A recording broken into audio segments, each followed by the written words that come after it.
Good morning, ladies and gentlemen. Welcome to the hooding ceremony of Bicol University College of Medicine, class of 2025, Batch Rahay.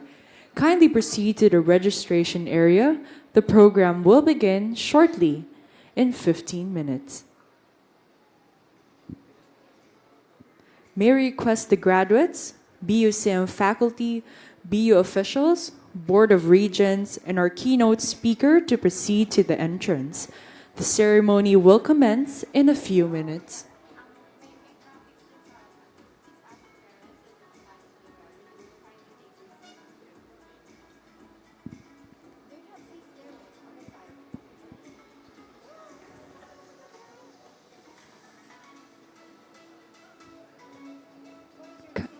Requesting all parents and companions to please proceed to their respective seats as we are about to begin shortly.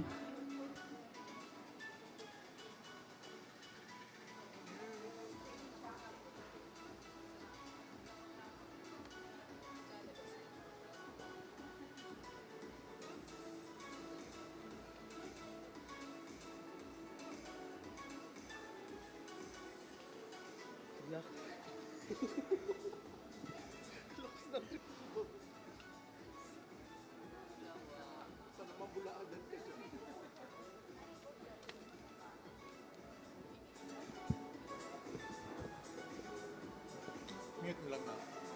Yung dati pala. Naka-red lang siya.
Samahang pinatatag ng panahon. Tuloy sa paglakbay sa malawak na bukas, harapin at mag-iwan ng wakas. Pangarap ay di na imahinasyon, tumingala, oras natin ngayon. Abot ng tanglaw ay palawakin,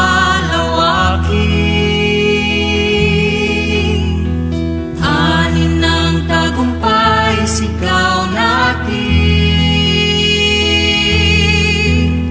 Apat na haligi nagsilbing pundasyon, handa ng tahakin ang susunod na hamon.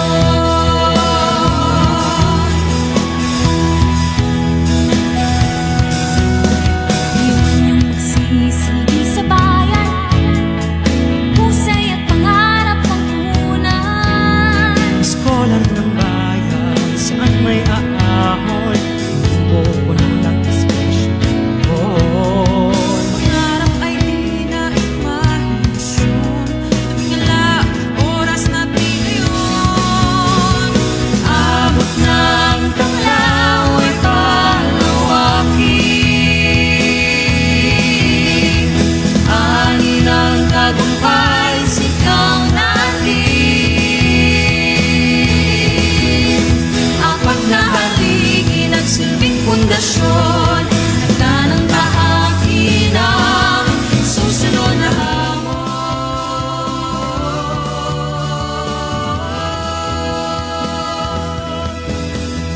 Noon ang aral, sisimulan ng bagong pahina.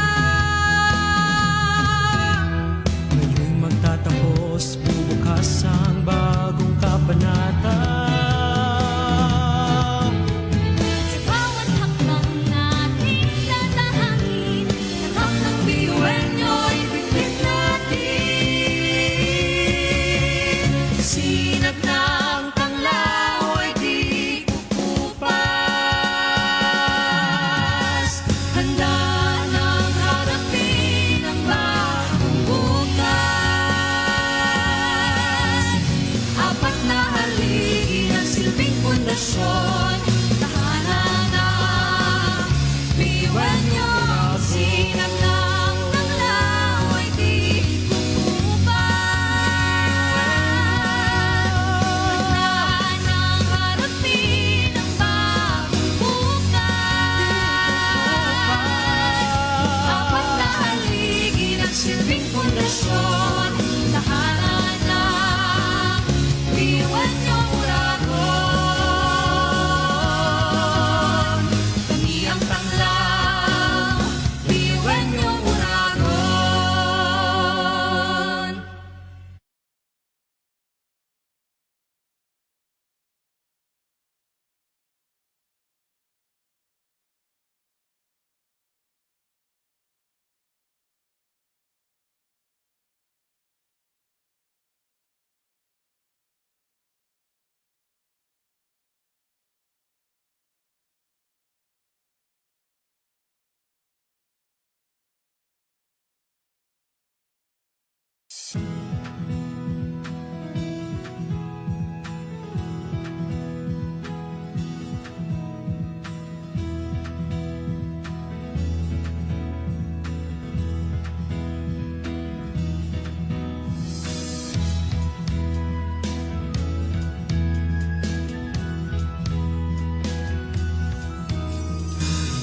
Hasa ang tibay at talino, samahang pinatatag ng panahon. Tuloy sa paglakbay sa malawak na bukas, harapin at mag-iwan ng wakas. pangarap ay di na imahinasyon, tumingala, oras natin ngayon. Abot ng tanglaw ay palawakin, anin ng tagumpay sigaw natin.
pundasyon, tahanan ng biniwan niyong sinag ng tanglaw ay di kumukupan.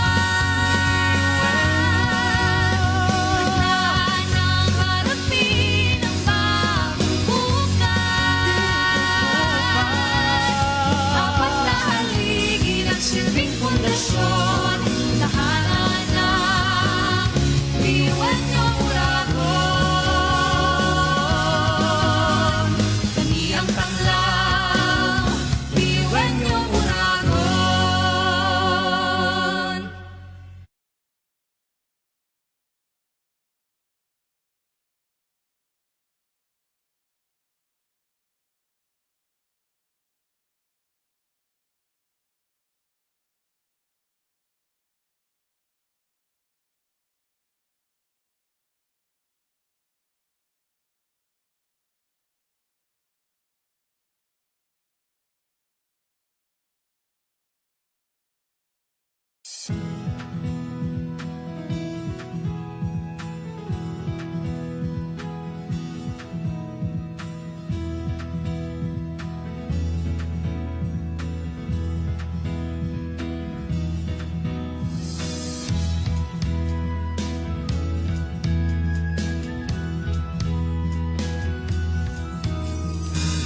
Nasa ang tibay at talino, samahang pinatatag ng panahon. Tuloy sa paglakbay. 5,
Let us welcome the faculty members of the Bicol University College of Medicine, followed by their respective department chairs.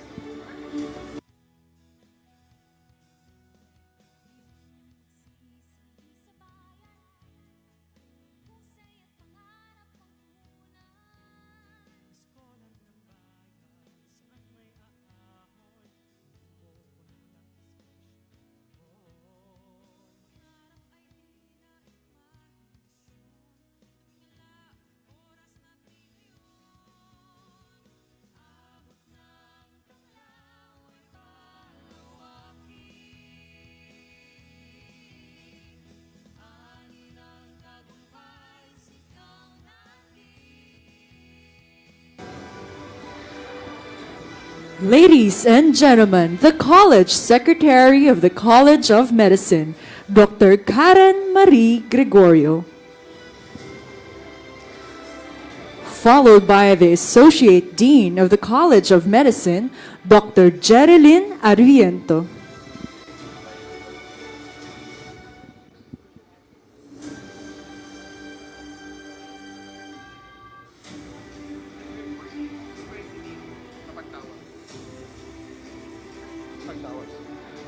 Let us all welcome our esteemed officials of the university.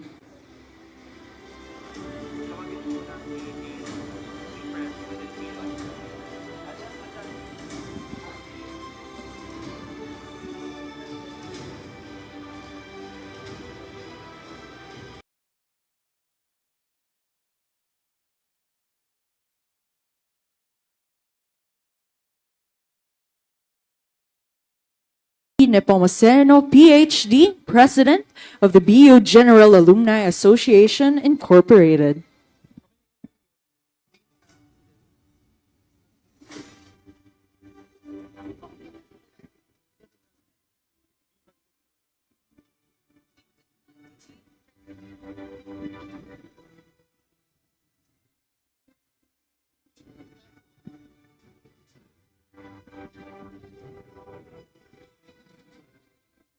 Ladies and gentlemen, we have the Dean of the Bicol University College of Medicine, Dr. Ofelia Samarsi.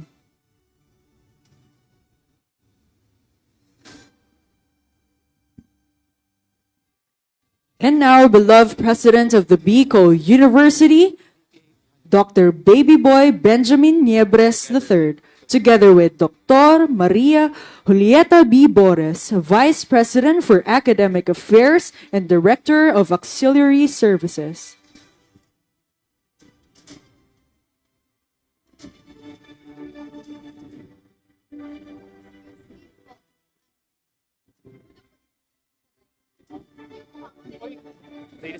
Ladies and gentlemen, it was great pride and pleasure to call in our renowned keynote speaker for this year's hooding ceremony and recognition rites, Representative Laila Norma Eulalia Josefa Maestrado de Lima.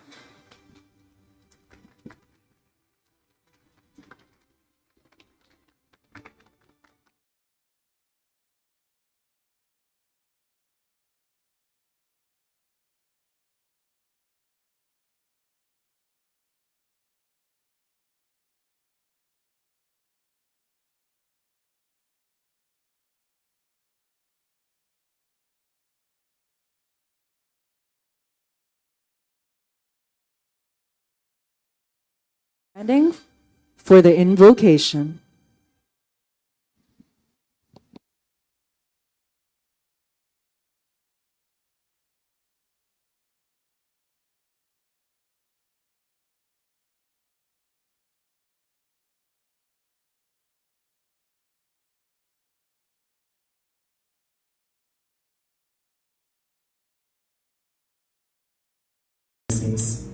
We would not be able to succeed with the plans we have for this activity. Bestow your grace and divine wisdom to all of us present here, so we can cooperate and enjoy camaraderie and love for the greater glory of your name. Bless also those we have left behind our homes. May you grant them peace and happiness as they go about their activities. Bless people around the globe that they may enjoy peace and the goodness of your love. We ask all these through your mighty name. Amen. Please remain standing for the entrance of colors.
Please be seated. We would also like to acknowledge the presence of our Board of Regents, Member Badet Ramos. Our Master of Ceremonies are Dr. Melvin Berin, the College Student Affairs Coordinator, and Dr. Erica Villaluz, the College Research Coordinator.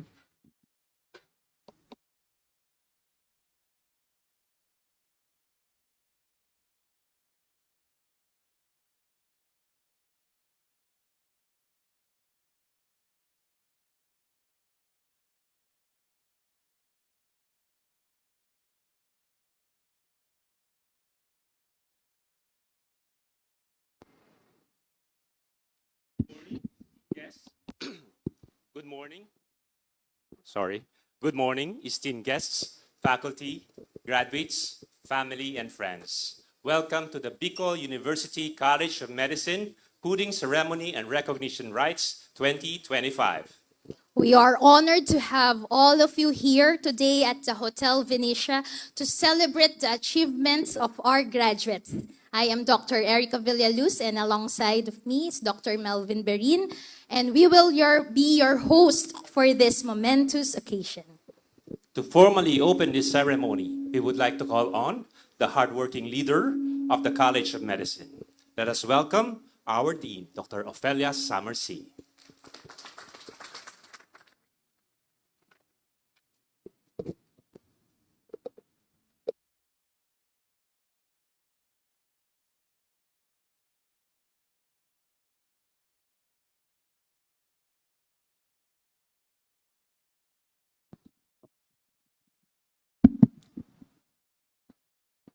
Today, we do not just place hoods on shoulders. We shall place purpose and direction on the lives of 49 graduating doctors who shall fill the gap in a country where the extent of poverty is as extensive as its shoreline, making healthcare inaccessible to the people. According to Dr. Ted Herbosa, the DOH Secretary during the National Convention of the Philippine College of Physicians recently, by 2030, we will be needing 130,000 doctors in the Philippines to meet the WHO standard. Right now, we are only 60 to 65,000 doctors. A lot of them are not even practicing actively. Marhay na aga sa Indugabos. To our most esteemed guest speaker, the indomitable spirit of democracy and justice, Congresswoman Laila Magistrado de Lima. Palakpakan po natin. To our distinguished BU Board of Regents, led by Dr. Ethel P. Valenzuela, and I wish to acknowledge our regents who are here right now and the others are watching us virtually. So we have our community regent, Ma'am Madina Det Ramos. Palakpakan natin. She's responsible for this beautiful accommodation.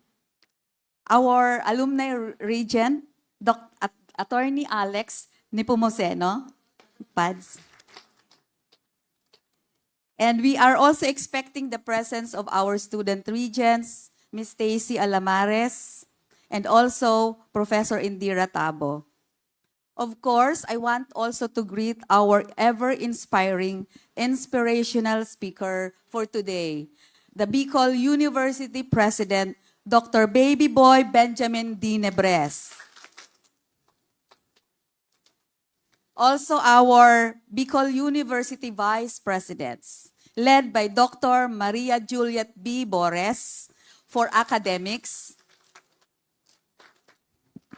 Mr. Cyrus A. Barameda for administration and finance, Dr. Lani L. Maceda for research and extension, and Professor Sunny A. Ramos of planning and development. Let's also welcome our fellow deans and directors, particularly Dr. Jean Annette Ibo of the College of Nursing, and also the board secretary, Professor Dave Tonga. Most of all, let us all welcome and honor the indefatigable BUCM faculty, formed by a committed academic team, those who walk beside our students as mentors, as guides, and most of all, as guardians. Palakpakan po natin sila.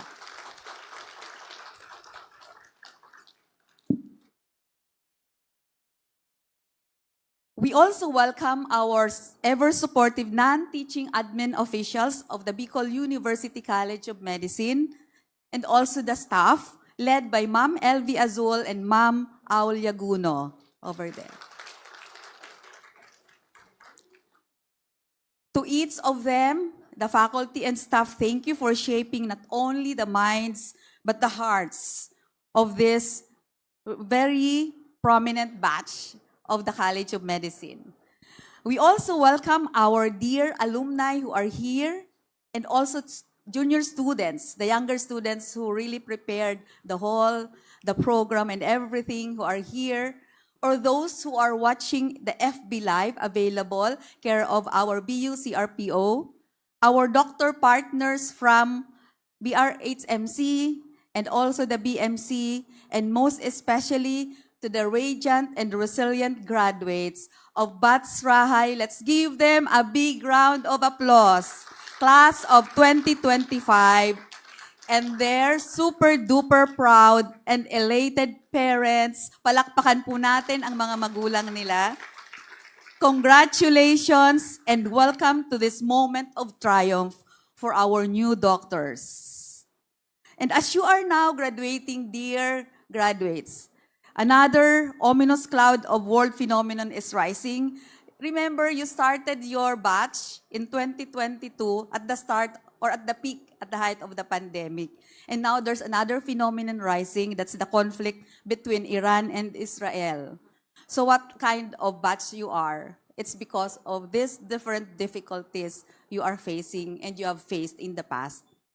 But amid all that uncertainty, you kept walking one careful, courageous step at a time, walking the path of medicine with purpose and compassion.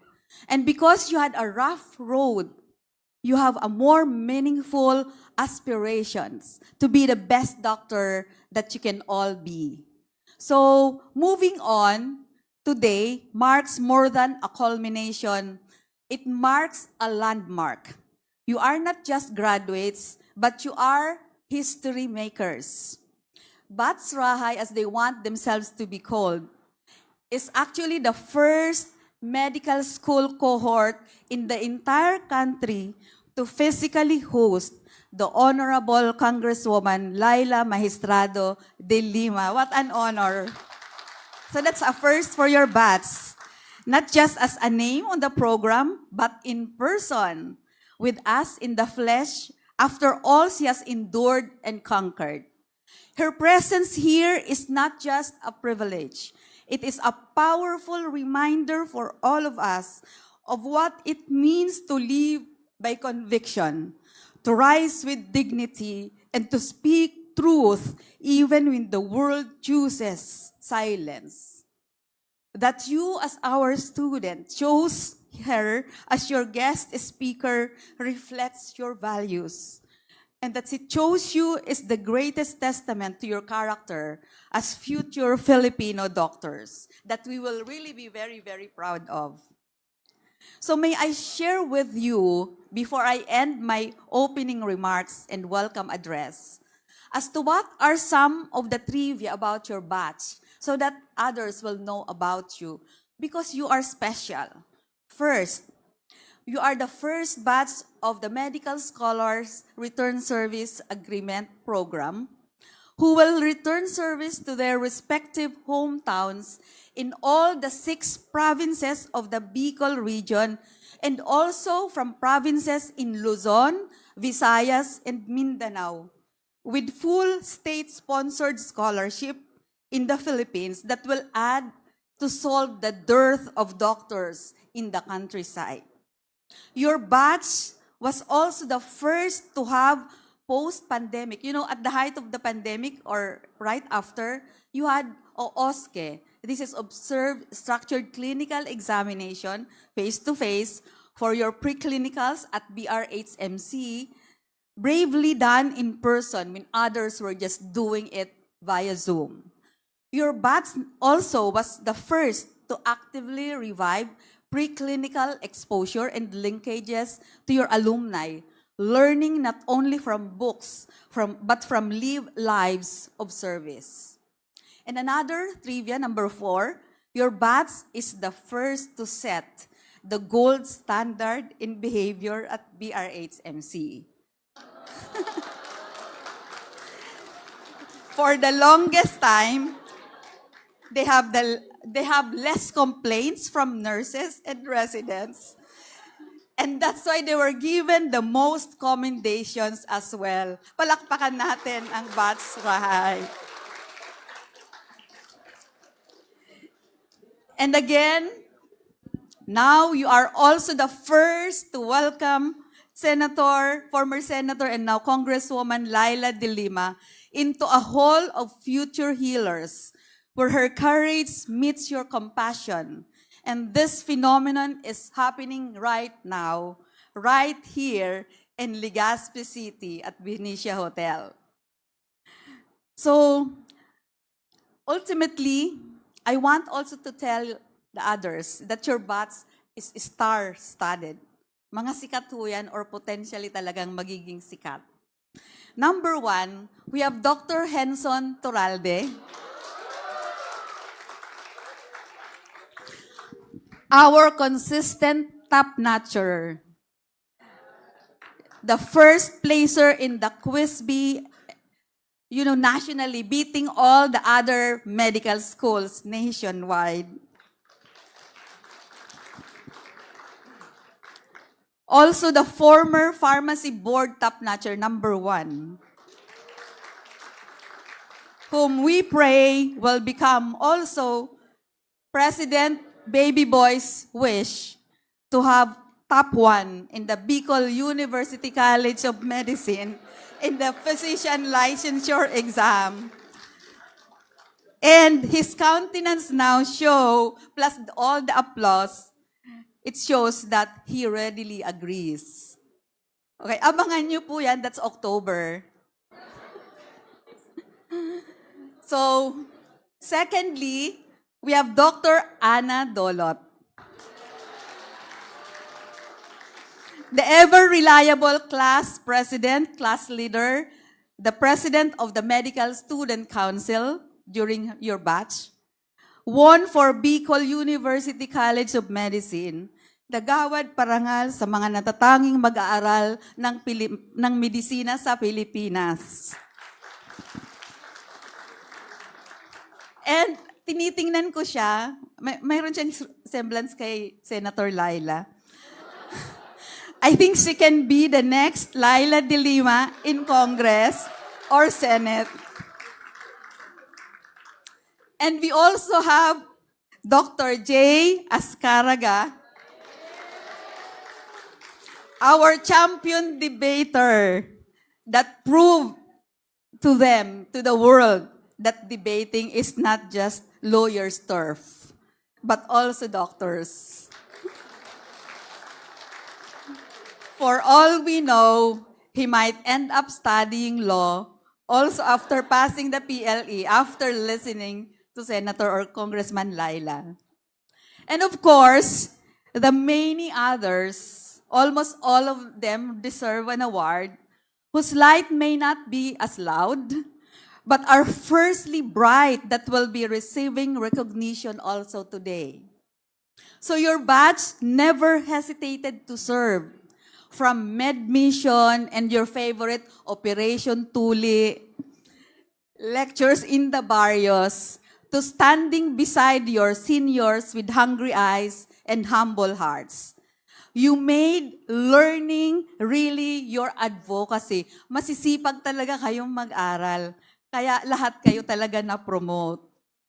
And also, your service is actually your national anthem. And indeed, apt to be called Doctors for Humanity. Yeah. So without much further delay, may I again welcome all of you to witness this baptism and acceptance to the medical world for our dear Bats Rahay, who will surely always walk with purpose, with compassion, and with courage. Bats Rahay, mabuhay, and marhay na aldaw sa Indugabos.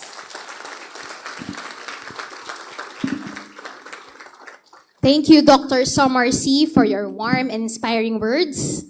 Next, we have the enigmatic Dr. Karen Gregorio, our Secretary of BUCM, who will introduce our inspirational speaker for today. Distinguished guests, Attorney De Lima, dear colleagues, beloved parents, dear graduates. It is my honor to introduce our speaker for the inspirational message. A visionary leader and staunch advocate for accessible and transformative education, he has consistently demonstrated an unwavering commitment to excellence in higher education, student development, and institutional growth. His steadfast support to the College of Medicine has greatly reinforced our mission to produce physicians who are not only clinically competent, but also compassionate and deeply rooted in community service. With great respect and admiration, let us warmly welcome the esteemed President of Bicol University, Dr. Benjamin Baby Boy Nebres III.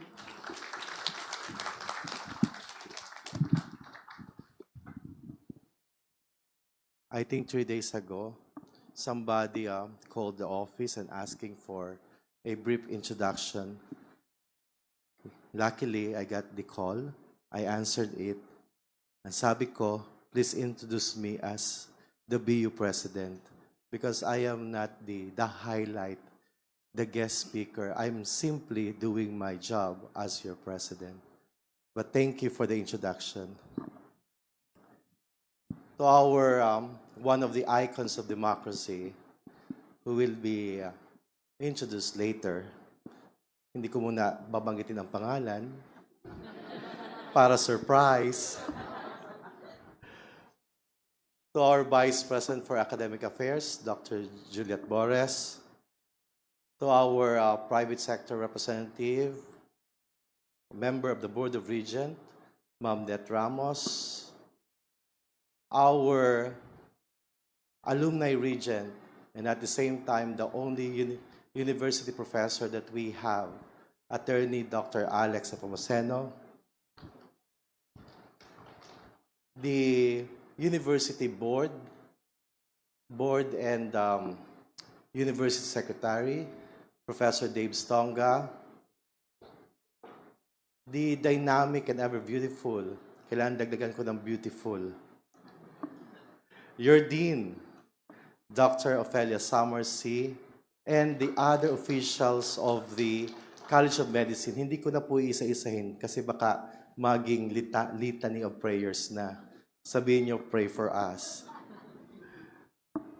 Other deans and directors who are here, our dear faculty, non-teaching personnels, awardees, honorees, proud parents, and guardians,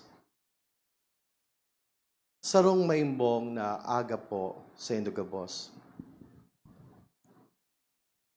I am happy and grateful because your college has consistently performed at its peak, particularly in the performance of board course. And I hope and pray that this year will be not a good, but a great news for the entire Bicol region. I hope tinanggap niyo yung challenge na one of you or most of you will be a top-notchers. Sigurado ba yon? Ay, naalangan. Doktora, bata magpapa-approve ako sa board ng ng additional prize for those who will get the I am planning. Pero pag walang sagot na yes, resounding yes, parang hindi ako motivated na ipa-approve sa board. Are we looking forward for the best performance for the College of Medicine? Yes or no? Are we looking forward for more top-notchers? Not only one, but more. Yes or no? Yes! Ang hina. Yung mahina. Yung una, okay. Indeed, you are not just life champions, but licensure examination champions, as I hope. Thank you for the gift of your continuing and outstanding performance ever since, including your consistency in ensuring the compliance also of your program. My warmest congratulations for your PAASCO pre-survey accreditation. Palakpakan niyo naman po. Pinaghirapan ninyo yan. This is precisely why we need to nurture the unwavering dedication, boundless passion, and transformative impact of the educators and future professionals like you from your college for Bicol University and in the service of humanity. For today, we honor not just achievement, but a transcendence, rising beyond challenges, surpassing expectations, and embracing the ever-evolving journey of medical teaching and learning. It is a journey that is meant to flow with the tides of time to be a five-star physician from Hippocrates to your dynamic present faculty.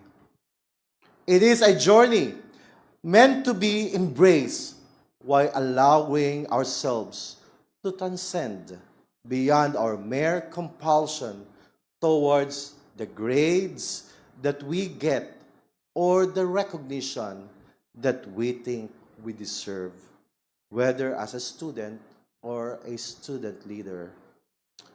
After all, education is not merely the acquisition of knowledge. It is the power to uplift, to inspire, to change lives.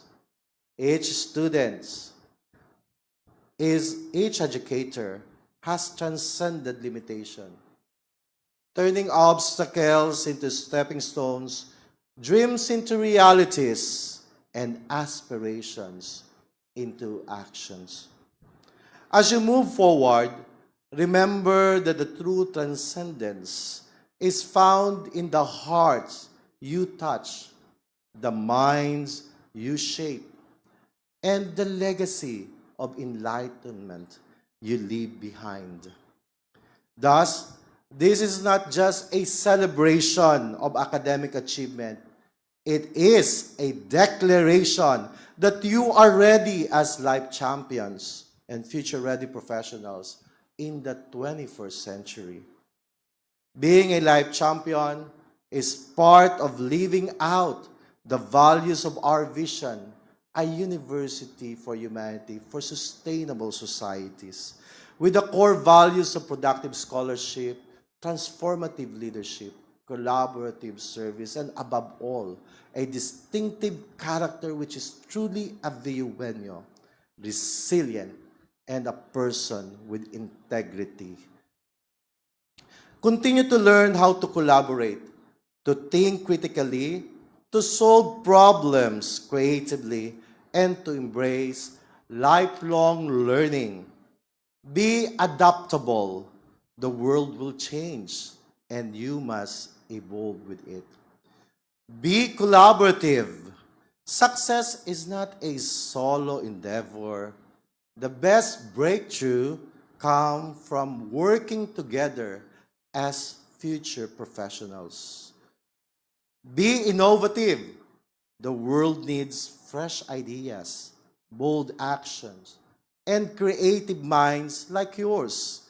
You are ready to think outside and beyond the usual box and patterns. Be resilient. Life will challenge you, but you are equipped to rise above every obstacle and help your future clients and building you will later on structure or even your future professions to be resilient also as well.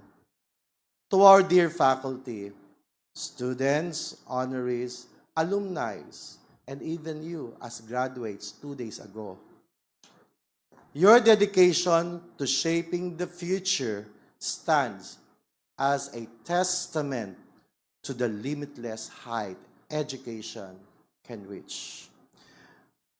May you continue to transcend, to transform, and to lead with wisdom, compassion, and unyielding spirit. May you create a story based from the story of God and be inspired by their stories so we can create our own true Biuenyo story, which is resilient and with integrity. Congratulations to all awardees and honorees. May your journey be one of continual transcendence and boundless possibility. Diyos ang mabalas po sa Gabos.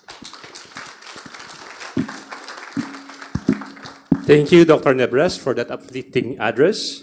We call on Dr. Ophelia Samasi, our Dean, to award the plaque of appreciation to our beloved Bicol University President, Dr. Nebres.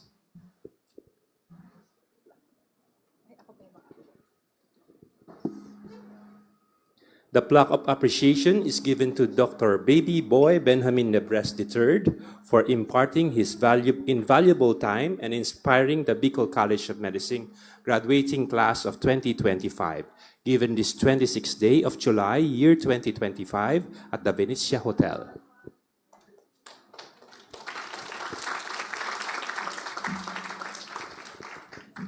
Thank you once again, Dr. Nebres.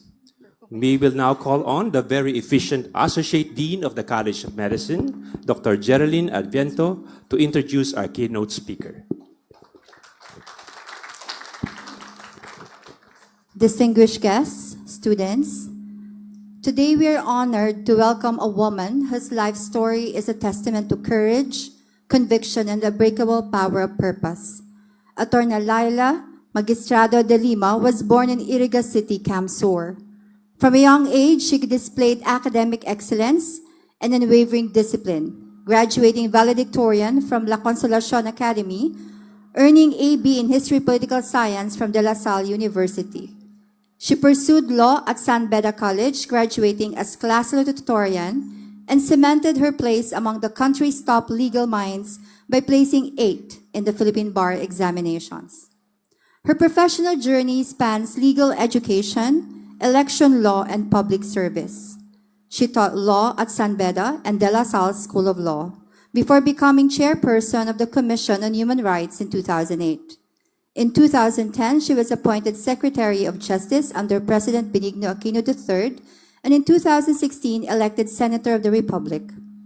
But what makes Attorney De Lima truly extraordinary is not just her resume. It is her unflinching moral courage. In the face of political persecution and nearly 7 years of unjust detention, she did not waver. Her resistance became a rallying point for those who believe in truth, justice, and human rights. She turned her personal suffering into a platform for collective strength.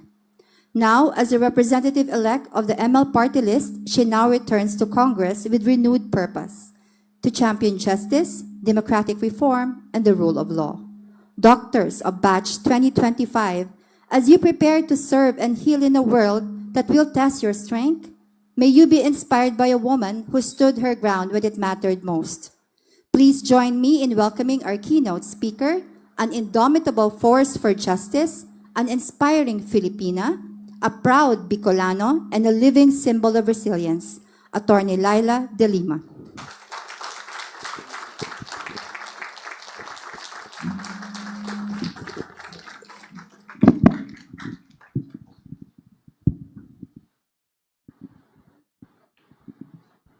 Thank you so much, Dr. Jerry. You may all take your seats, please.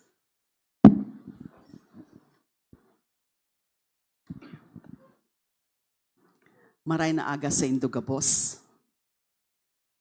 Esteemed members of the Board of Regents, SUC, University President, Dr. Baby Boy Benjamin Nebres III, VP for Academic Affairs, Dr. Julieta Bores, VP for Planning and Development, Professor Sonny Ramos, VP for Administration and Finance, Mr. Cyrus Barameda, VP for Research, Development and Extension, Dr. Lani Maceda, Dean College of Medicine, Dr. Ophelia Summersea, thank you for the invitation, Associate Dean, Dr. Geraldine Adviento, Dean of the College of Nursing, Dr. Jane Annette Ibo, Medical Center Chief, Bicol Regional Hospital and Medical Center, Dr. Eric Raymond Rabora, Student Affairs Coordinator, Dr. Melvin Berin, Alumni Coordinator, Dr. Alex D., College Secretary, Dr. Karen Gregorio, other administrators of the University of the BU College of Medicine, esteemed faculty members, administrative staff, beloved parents, relatives, and guardians of the graduates. And I can see the majority are women, and you are supposed to be the most behaved batch, meaning bakong pasaway. And just listening from Dr. Ophel, you are a most formidable batch. The graduates, the class of 2025, Batch Rahay. Our beloved parents, relatives, and guardians of the graduates, honored guests, friends, and allies in public service, and of course, most of all, the graduating class of 2025, Batch Rahay. Thank you for this generous invitation. I consider it a privilege to join you at such a meaningful turning point in your lives and in the history of this proud institution. Let me begin by saying this. This is more than a rite of passage. This is a sacred crossing. From students shaped by discipline and sacrifice, into physicians shaped by duty and compassion. From curious learners to future life bearers, from preparation to participation in the healing of the nation. I am especially honored to be here because of what you have chosen to call yourselves, Batch Rahay. Like many words in our shared landscape of Filipino languages, Rahay does not yield easily to direct translation. In the deepest Bicolano sense, it evokes more than wellness, peace, or goodness. It is all these, gathered into a state of balance, of deep and enduring wholeness. To take that word as your name and to live by it is no small act. It is a quiet declaration, a reminder to yourselves and to all of us that greatness must grow from goodness, that leadership takes root in service, and that the power to heal begins with the humility to listen. I was told that your choice was partially inspired by my own journey, by my refusal to be broken by political persecution, by my trust in our institutions to return to truth and justice, by the decision to hold on to compassion, even when cruelty seemed to win. But let me offer you something more honest. Whatever strength you may see in me was rooted in the support of others. I carried it because others carried me. During the loneliest, darkest moments of my unjust detention, it was people like you, students, citizens, strangers, who chose to care, who kept hope alive in me. Sa totoo lang, kung mayo kamo, mas lalo pang mayo ako. That is why it is I who owe you my deepest gratitude. So from the bottom of my heart, thank you. Mabalos kan mga pangadji nindo sa kuya.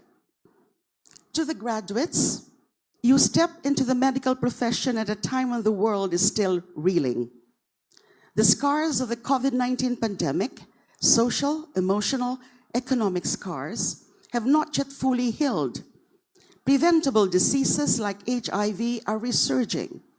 Even the threat of monkeypox stirred a wave of misinformation, prompting health authorities to issue warnings just to keep panic at bay. In many communities, care remains out of reach. Health workers are still overworked, undersupported, underpaid.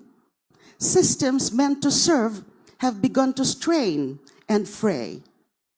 At the same time, the marvels of digital technology are reshaping our lives. But progress carries paradoxes.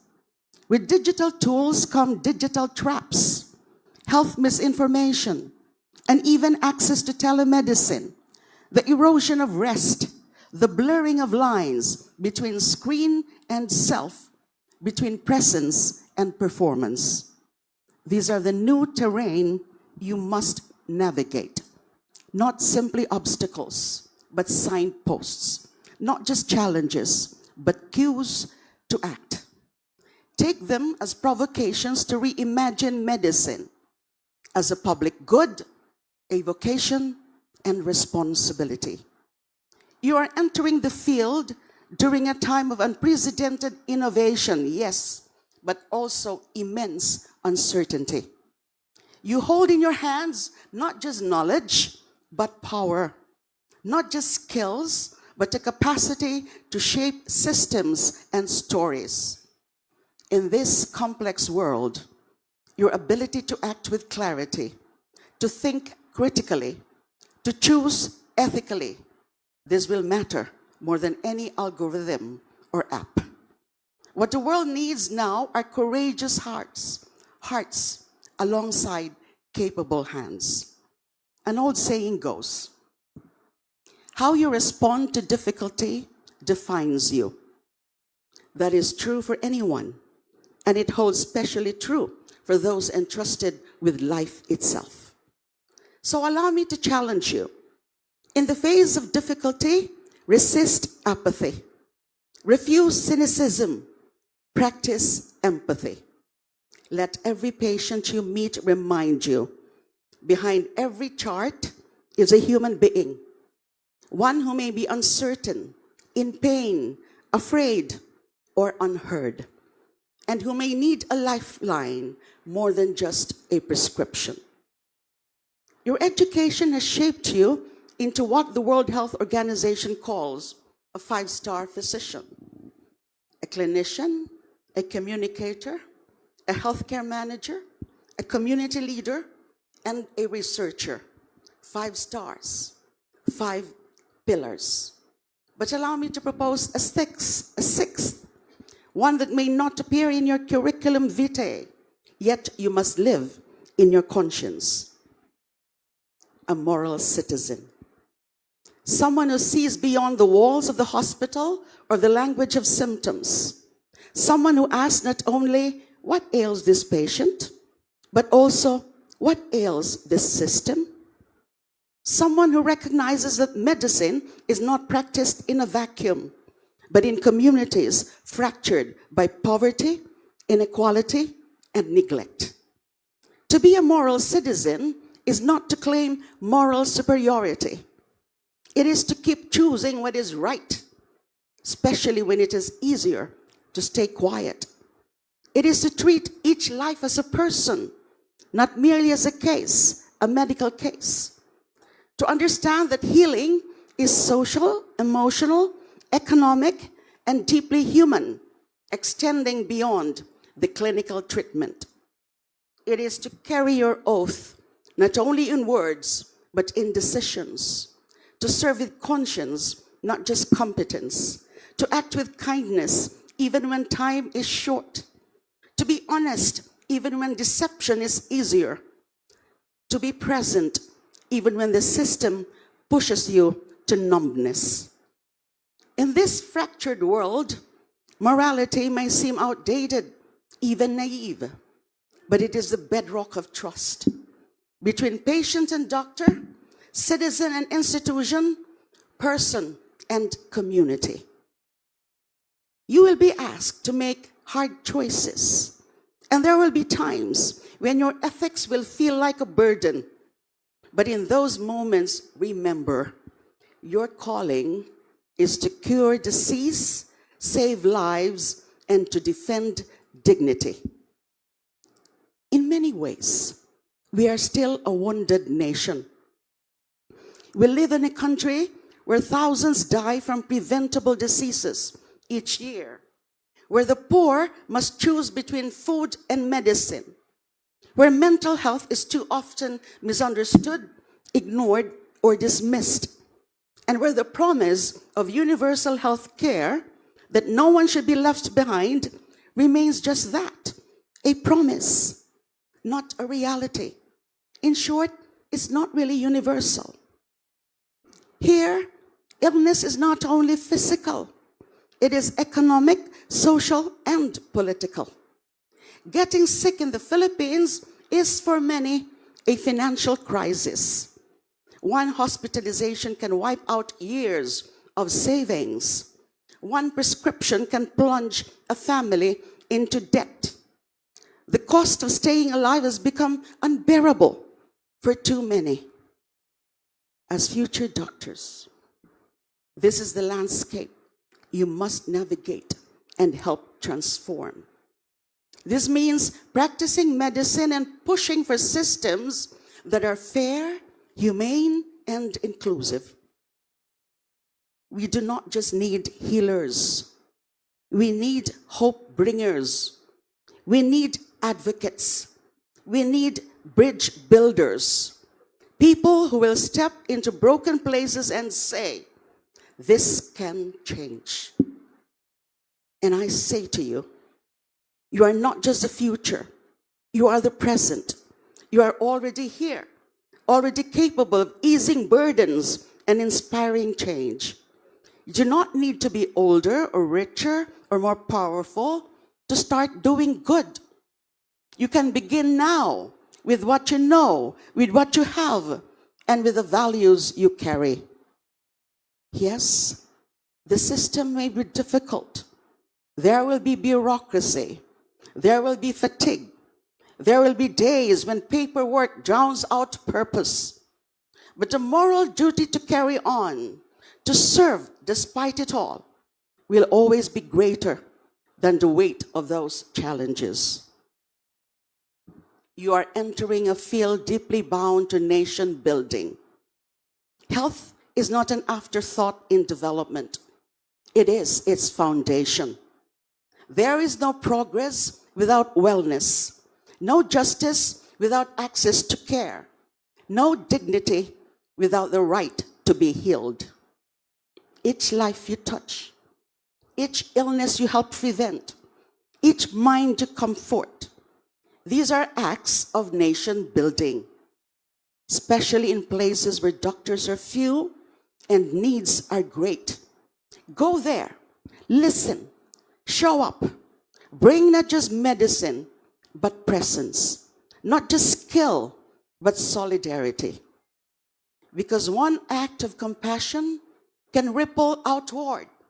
One decision to stay and serve, to love and lead, can restore someone's faith, not just in doctors, but in life itself. Let me speak to you candidly, heart to heart. There was a time, not too long ago, when I wasn't sure I would ever stand before a crowd again.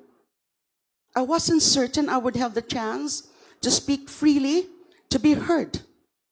When I was arrested more than 8 years ago inside the Senate, the charges were fabricated, the motives political. I was not punished for any wrongdoing. I was punished for standing my ground. The chapter in my life, that chapter in my life, those years of confinement, almost solitary confinement, was the most grueling trial I've ever faced. I lost my liberty. My health suffered.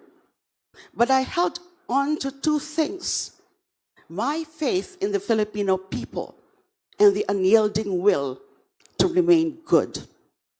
Inside that detention cell, I discovered something I hadn't known existed: a strength born of silence, a clarity forged in isolation. The days were long and the nights longer still. I had only my prayers, my books, the sky through a barred window. I would whisper each day, "Lord, bahala na po kayo." And then I would continue. That solitude became strangely a kind of sanctuary, a space for spiritual growth, a furnace that tempered both my courage and my hope. I had no contact with other persons deprived of liberty, but I thought of them often, especially the women, many of whom endured detention without trial, separated from their children, forgotten by the very system meant to protect them. In my work, even from behind bars, I tried to be a voice for their dignity, because dignity does not end where the cell door closes. It must be defended wherever it is most under threat. And this, I believe, is also your charge as future physicians: to see the person behind the patient, to look past the condition and recognize the story, to treat not only the illness, but the invisible wounds, the fear, the fatigue, the shame, the silence. I held on to that vision in the long stillness at Camp Krame. And in doing so, I found something close to peace. I found Rahay. I found it in handwritten letters from strangers, in the prayers of people I would never meet, in the resilience of my staff who ensured that I could still fulfill my duties, in the affection of the stray cats that made my cell feel a little less alone. In the smallest acts of mercy, I found meaning. In the quietest expressions of care, I found strength. All of you too will be lifelines. You will be called to ease pain, to steady hearts, to bear witness. Do not underestimate this responsibility. The person before you may not say it aloud, but to them, you may be everything. Batch Rahay. You chose this name for its beauty and for its depth. It is a code, one that guides action, a compass, one that points toward what is right. It is more than a label. Let it guide you through hospital corridors and barangays, through sleepless nights and difficult choices. Let it ground you when your decisions carry weight, when the diagnosis is unclear, when burnout knocks at your door. Let it be present, not only in what you do when others are watching, but especially when they are not. Because Rahay is not a destination. It is a discipline, a daily discipline. It is not earned once, but chosen again and again. It lives in the smallest acts. When you explain instead of dismiss, when you wait instead of rush, when you choose kindness even if no one sees. That is what will distinguish you as a skilled physician and as a deeply human one. To borrow from the words attributed to Dwight L. Moody, quote, "Character is who you are in the dark. Integrity is who you remain when no one is clapping." End of quote. Choose to be good, even when it would be easier not to, especially when it would be easier not to. To the parents and guardians here, thank you. Mabalos po sa Indo. This day belongs to you too. You raised future doctors and also wellspring souls of courage, compassion, and conscience. To the professors, lecturers, and mentors, your wisdom has done more than instruct. It has planted seeds that will outlive all of us. And to you, Batch Rahay, as you don your hoods, may you also carry the burden and blessing of responsibility. As you hold your diplomas, may you also hold fast to your convictions. As you face your board exams and the world beyond, remember the oath you will swear to do no harm.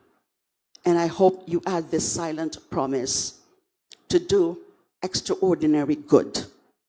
The world you step into will challenge you. It will demand your time, your strength, your compassion, but it will also reward you with moments of transformation, of wonder, of purpose. There will be days when a single thank you from a patient will carry more weight than any medal or recognition. In those moments, remember today, with resolve and with pride, let this be the beginning of a vocation, a path beyond mere career. Congratulations, mabuhay kayo, mabuhay ang Bicol University College of Medicine, at mabuhay ang Rahay na nasa ating lahat.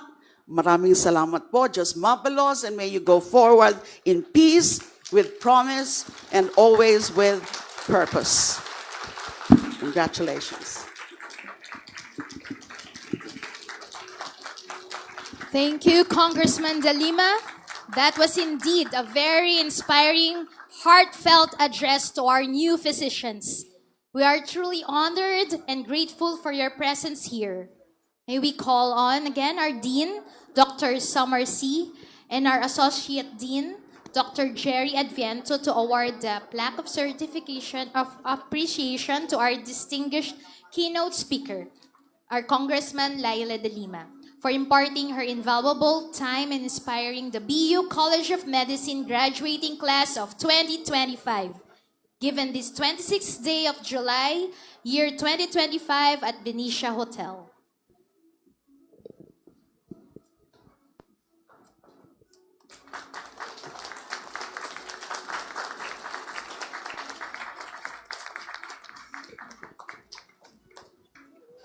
Thank you so much, Congresswoman De Lima. We would like to acknowledge the presence of the Professor Emeritus Dr. Arnulfo Mascareñas. Sir, you can join us here on stage, please.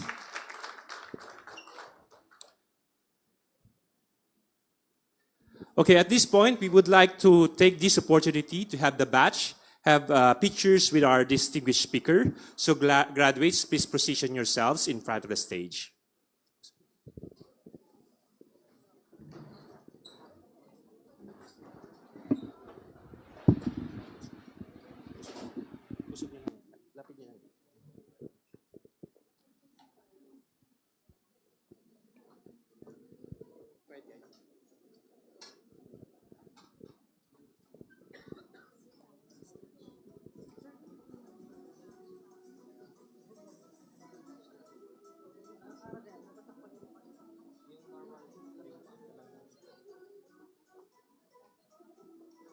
We would like to request the dignitaries and faculty on stage to stand up.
Thank you so much, everyone. You may now be seated.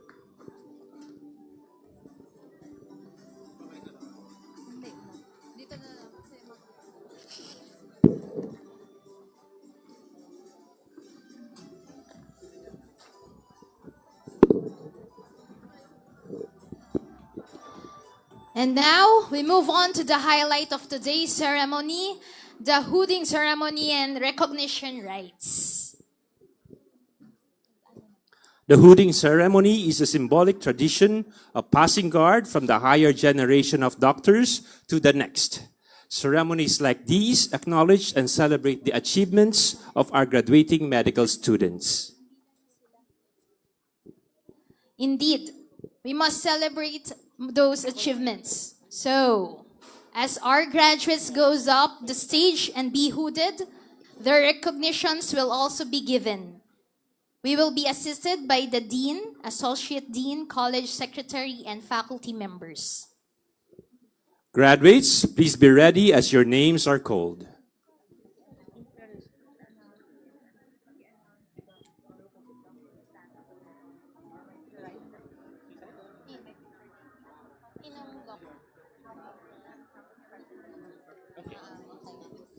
Dr. Offel, Congresswoman De Lima, President, please stay on the left side of the stage.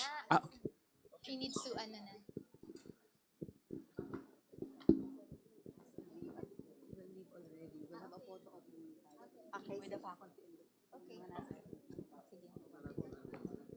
So graduates, please get ready.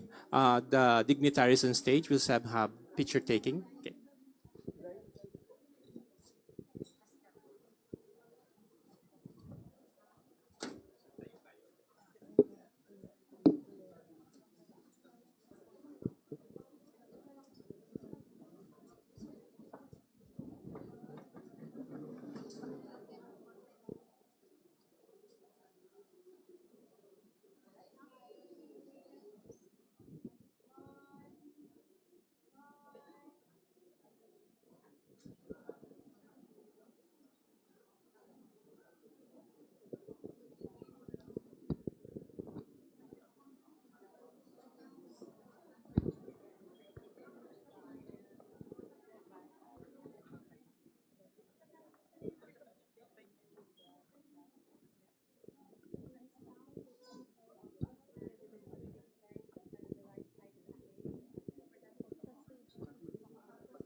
We request Dr. Summer C. and other dignitaries to stand on the right side of the stage for the photo off.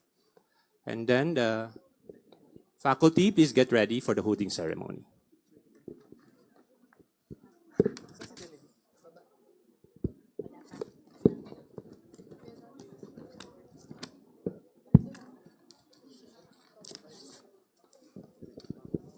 Ano yung ballpen natin?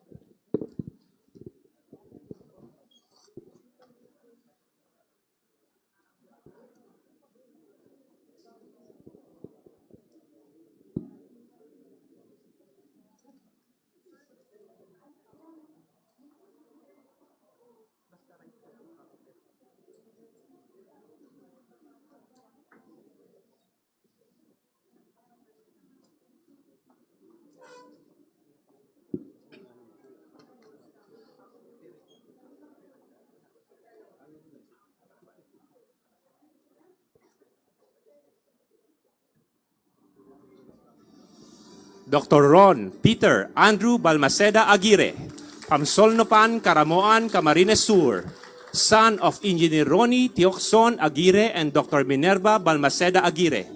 College recognition for leadership. College recognition for service. Outstanding clinical clerk in obstetrics and gynecology. Outstanding clinical clerk in pediatrics. Top 3.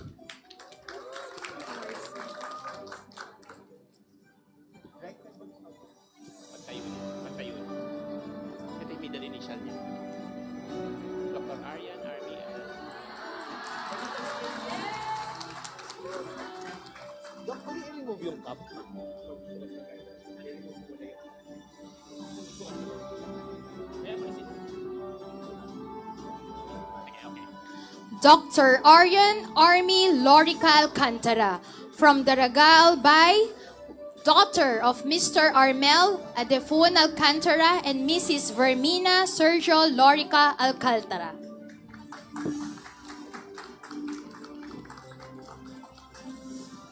Baka pwede pa i-move yung kneeler.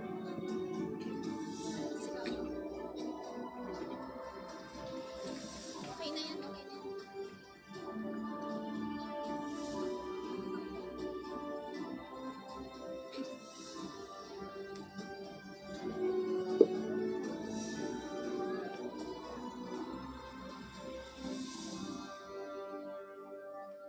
Dr. Jose Bien Dris Azcárraga, from San Francisco, Naga City, Camarines Sur, son of Mr. Jose Georgie Buendia Azcárraga and Honorable Judge Maribel Dris Azcárraga.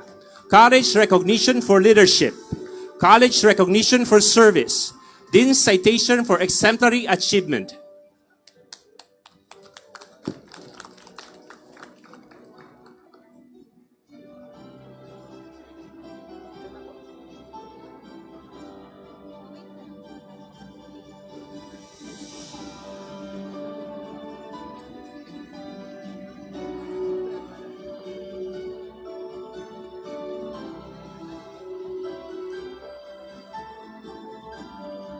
Dr. Dan Cesar Oliva Baldoza, from Del Rosario, Naga City, Camarines Sur, son of Mr. Dante R. Baldoza and Mrs. Rosemary Baldoza. College recognition for leadership.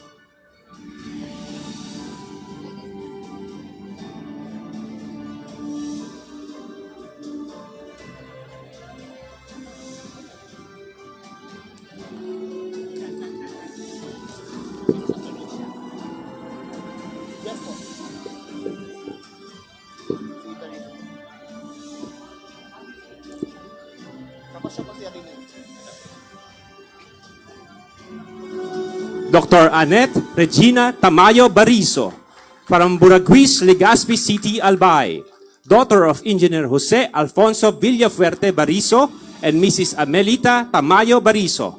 College recognition for service. College recognition for leadership.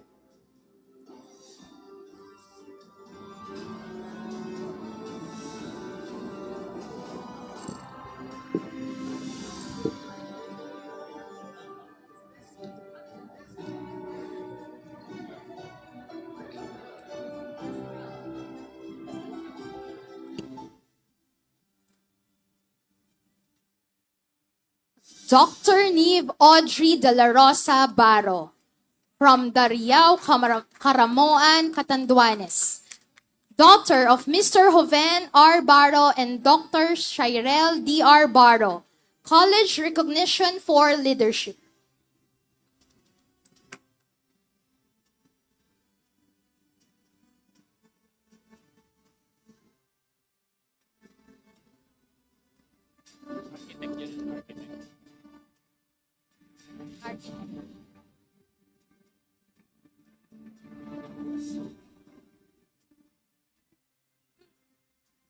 Dr. Rachel Ann Reville Basas from Kinamaligan, Masbate City, Masbate.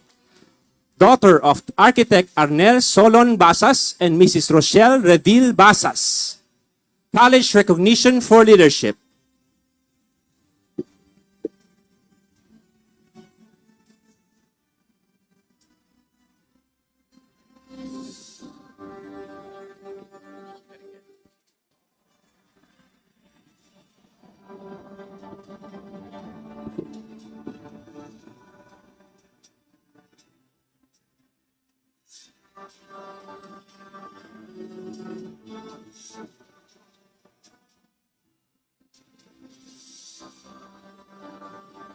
Dr. Krisha Pearl Rivero Beringuela from Kinalansan, San Jose, Camarines Sur. Daughter of Mr. Modesto Apetrior Beringola Jr. and Mrs. Rebecca Rivero Beringola. College Recognition for Leadership. College Recognition for Service. Top 5.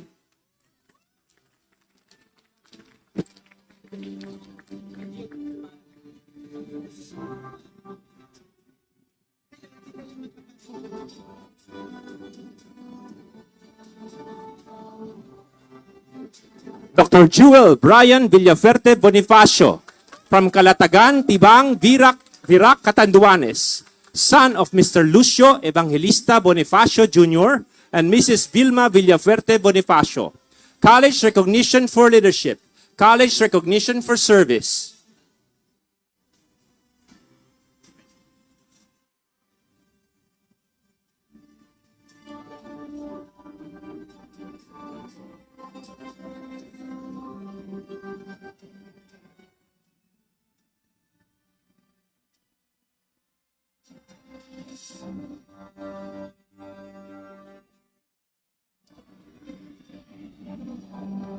Dr. Anne France Moico Bueno from Minalabac, Camarines Sur.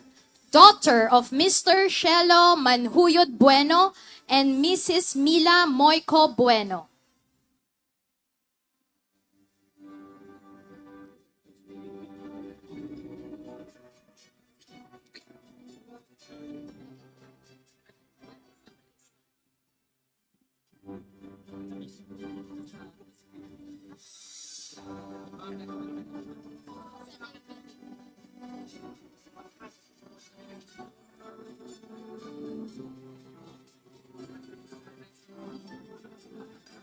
Dr. Paulo Ray Labao Camacho from Santa Cruz, Palanas, Masbate.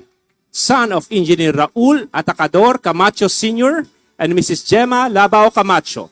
College Recognition for Leadership. College Recognition for Service.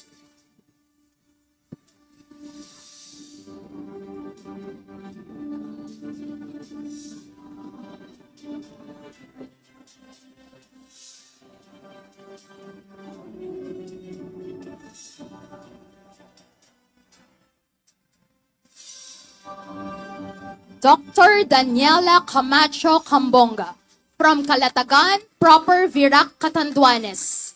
Daughter of Mr. Ruel Alberto Cambonga and Mrs. Joanne Camacho Cambonga. College Recognition for Leadership.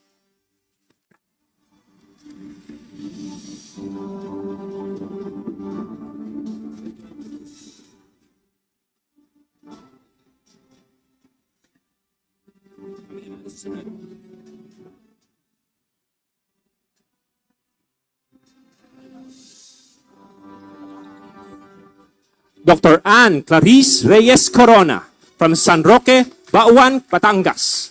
daughter of Mr. Restituto Dolor Corona and Mrs. Maruja Reyes Corona. College recognition for leadership.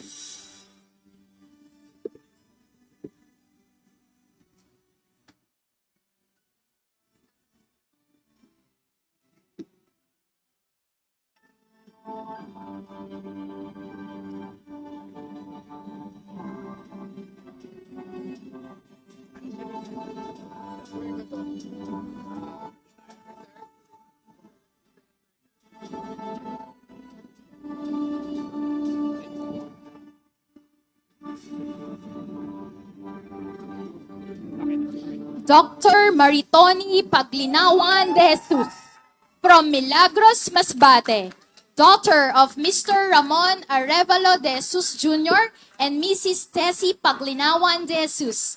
College recognition for service. Outstanding clinical clerk in obstetrics gynecology, top 2.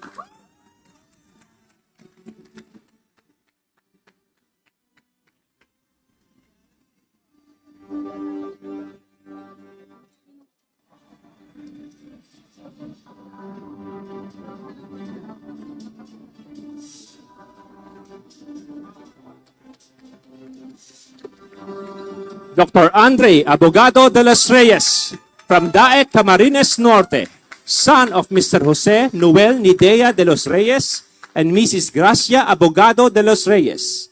College recognition for leadership. Outstanding clerk in obstetrics and gynecology. Outstanding clerk in surgery. Overall most outstanding clinical clerk. Top 6.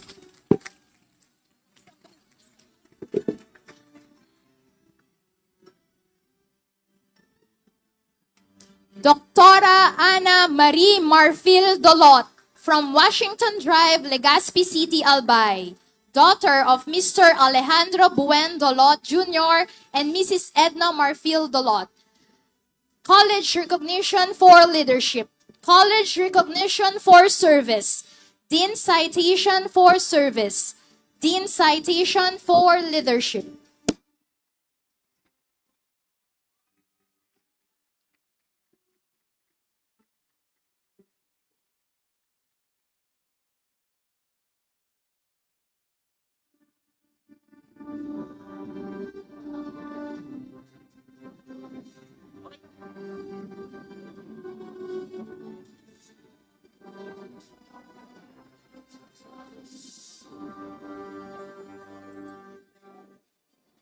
Dr. Hans Edmark Bailon Espiritu from Banasi, Pawili, Bula, Camarines Sur, son of Captain Edgar Bebares Espiritu and Mrs. Glenda Bailon Espiritu.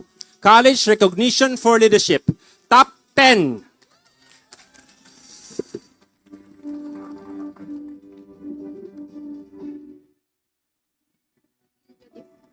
The 8.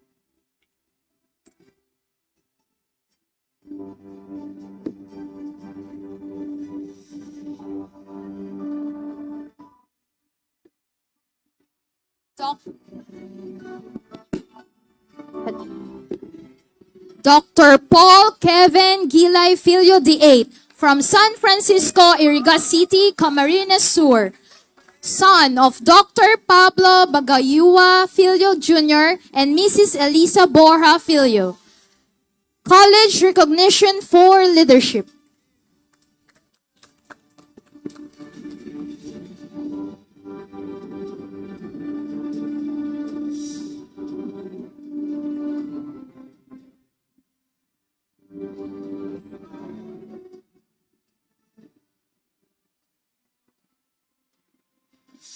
Dr. Brian Angelo Florin from Pulangi, Albay, son of Miss Mirna Tino Florin.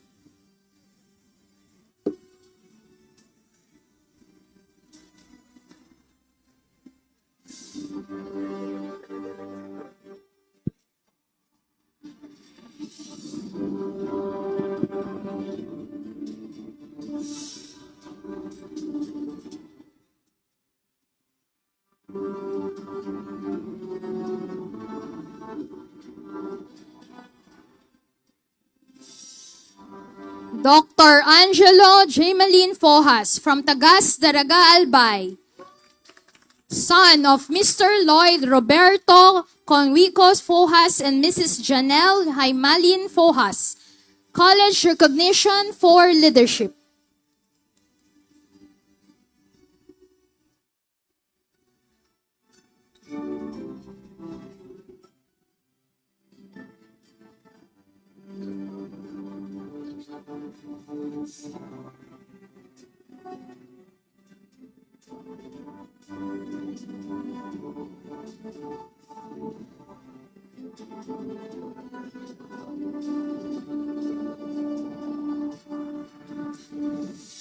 Dr. Carl Francis Malto Garcia from Market Site, Donsol, Sorsogon, son of Mr. Garland Lander Garcia and Mrs. Titas Malto Garcia, college recognition for leadership.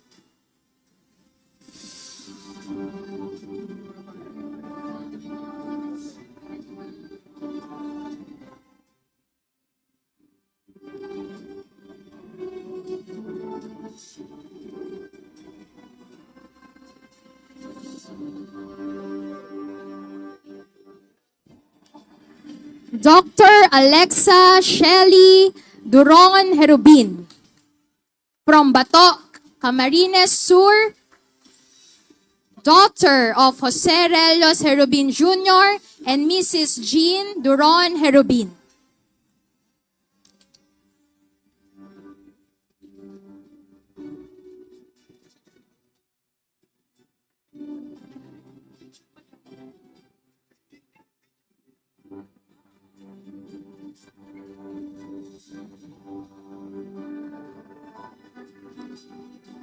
Dr. Ruth Sarte Hermio from Centro Oriental, Pulangi, Albay, daughter of Mr. Ruben Hermio and Mrs. Maria Ivy Teresa Sarte Hermio, college recognition for leadership.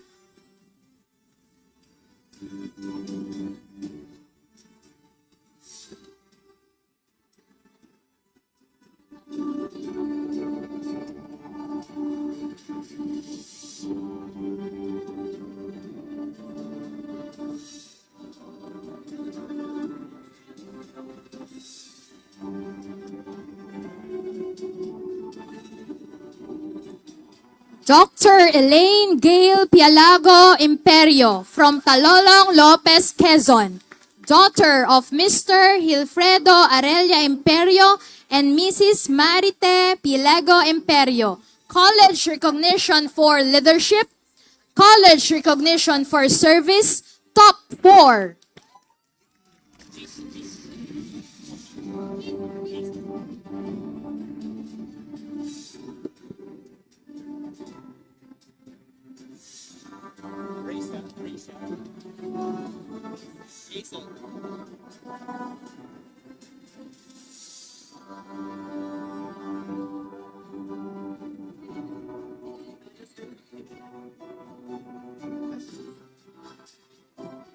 Dr. Rachel Ann Olarte Hismundo from Impig, Sipukot, Camarines Sur, daughter of Mr. Raimundo Merelos Hismundo and Mrs. Annabel Olarte Hismundo, college recognition for leadership.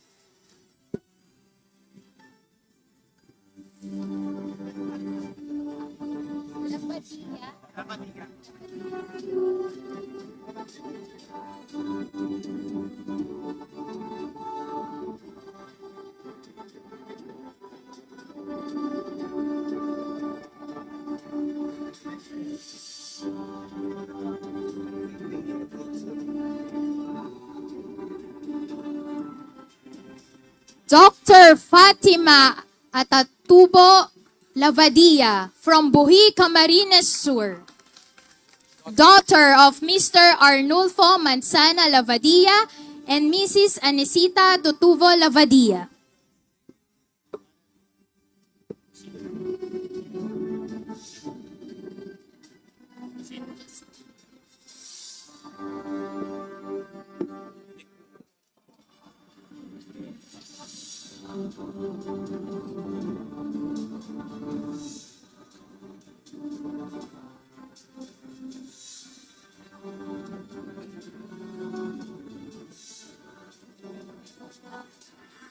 Dr. Justin Von Bautista Licudo from Dila, Bay, Laguna, son of Mr. Ferdinand Porganan Licudo and Mrs. Marcela Bautista Licudo.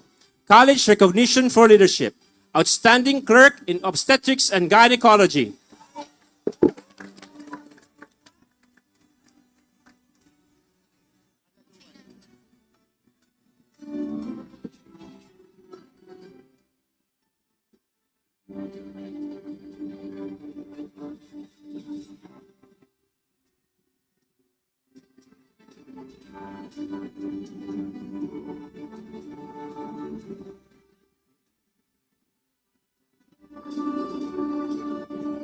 Dr. Mins Daryl Enguera Malaluan from Kapalonga, Camarines Norte, son of Mr. Fermin Jacob Malaluan Jr. and Mrs. Grace Ravalo Enguera Malaluan.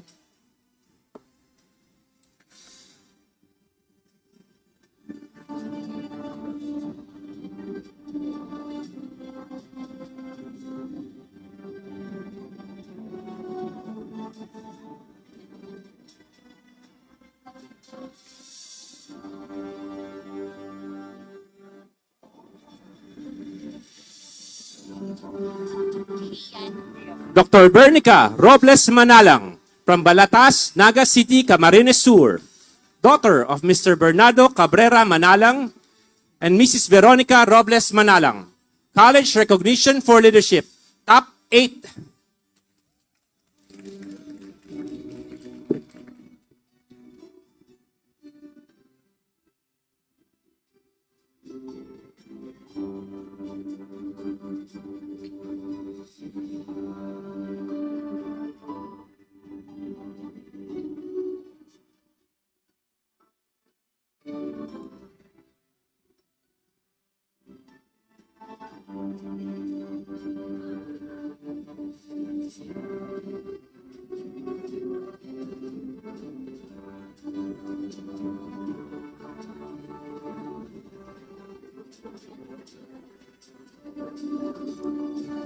Dr. Kian Pearl Marquez from Dayangdang, Naga City, Camarines Sur, daughter of Mr. Jason Alan Padrigon Marquez and Mrs. Marian Imperial Marquez. College recognition for leadership.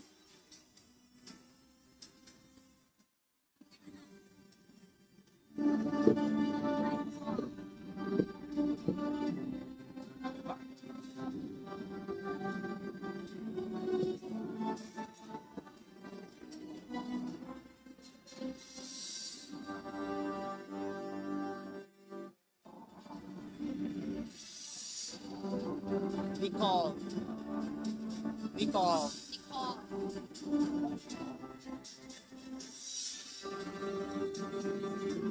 Dr. Julian Mahusay Mente from Hubang Kapul, Northern Samar, daughter of Mr. Pedrito Gaco Mente and Mrs. Nimpa Mahusay Mente. College recognition for leadership.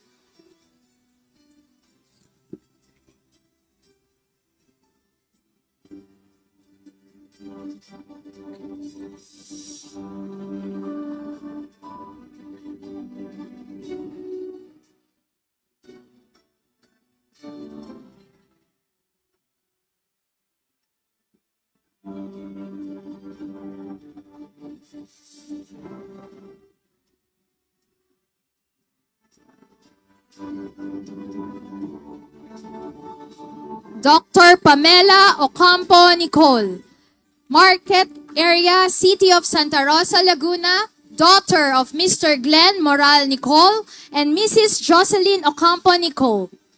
College recognition for leadership. College recognition for service.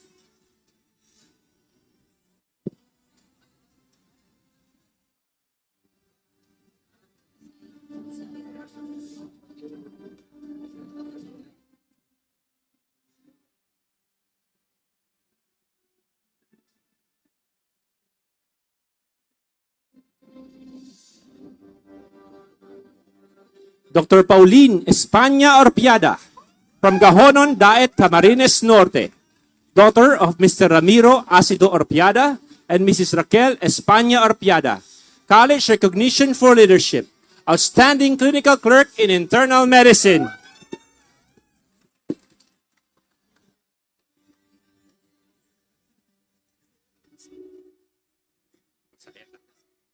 O Zaeta.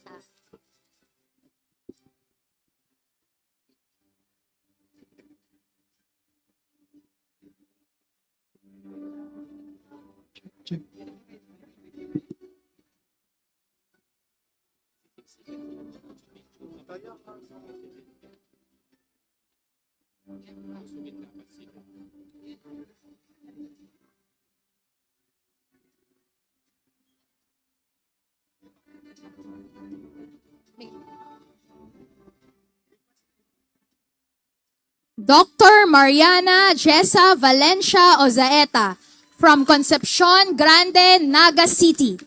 Daughter of Engineer Jim Ozaeta and Mrs. Isabel Ozaeta. College Recognition for Leadership. Outstanding Clinical Clerk in Obstetrics Gynecology.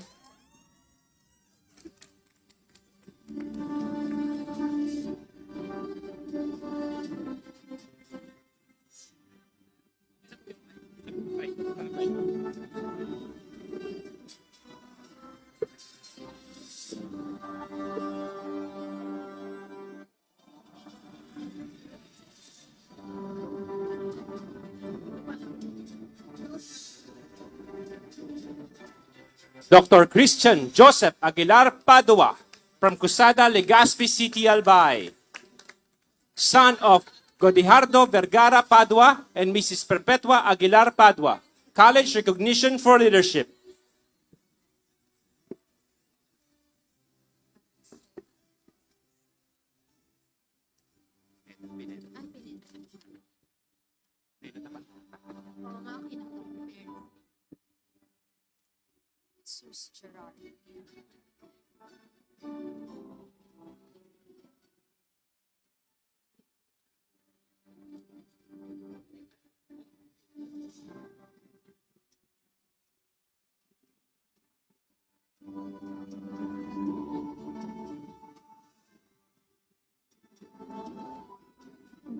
Dr. Jesus Gerard Perez Pineda from Daet, Camarines Norte. Son of Mr. Jose Jesus Briola Pineda and Mrs. Jean Perez Pineda.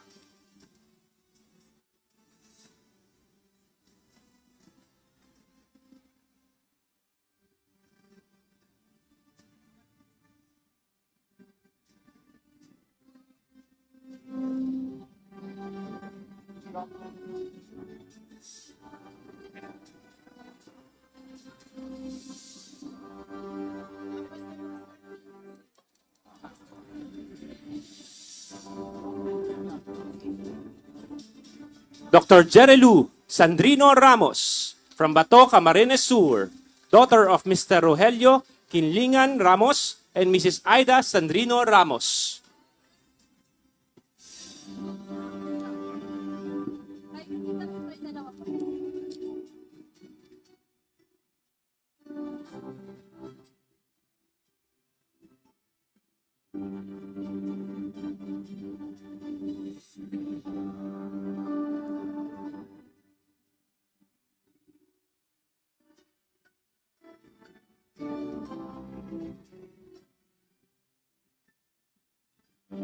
Dr. Katrina Faye Caranceja Ravago from Balogo, Uwas Albay. Daughter of Mr. Raymond Bendanya Ravago and Mrs. Ginaline Caranceja Ravago. College Recognition for Leadership. Top 9.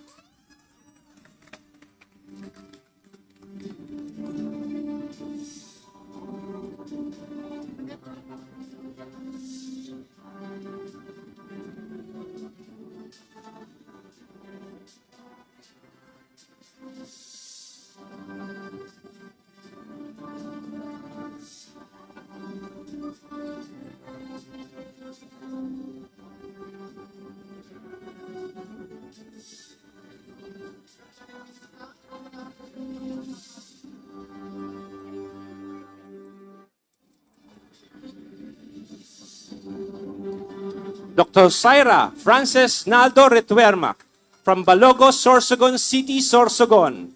Daughter of retired Police Lieutenant Colonel Salvador Recato Retuerma and Mrs. Flordelis Naldo Retuerma. College Recognition for Leadership.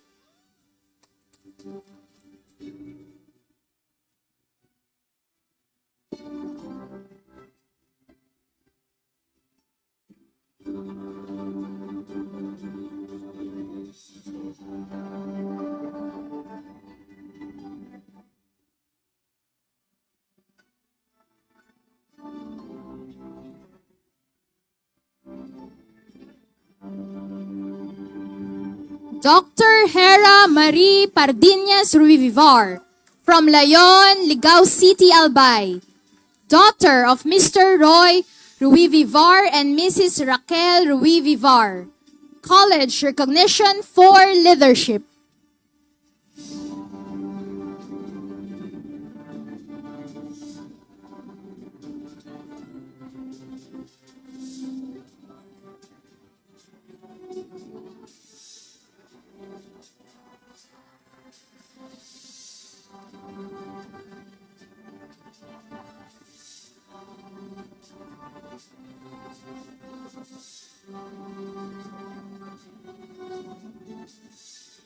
Dr. Precious May Calabines Sabio from Santa Elena Buhi, Camarines Sur. Daughter of Engineer Jose Pinoy Sabio and Mrs. Mariel Calabines Sabio. College Recognition for Leadership.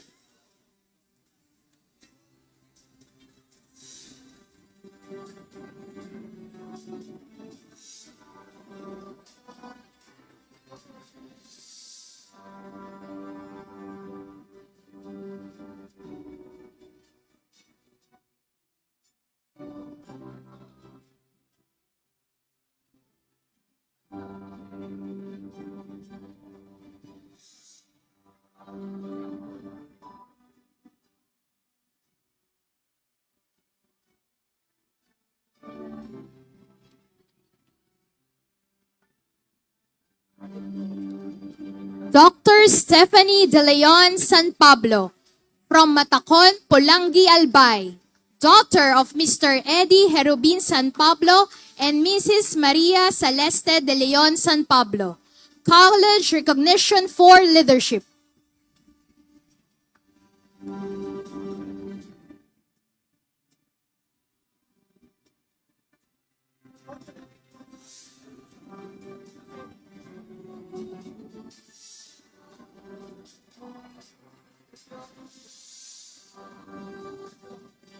Dr. Angelo Anson Serrano from Legazpi City, Albay. Son of Mr. Nestor de los Santos Serrano and Engineer Sherilyn Anson Serrano.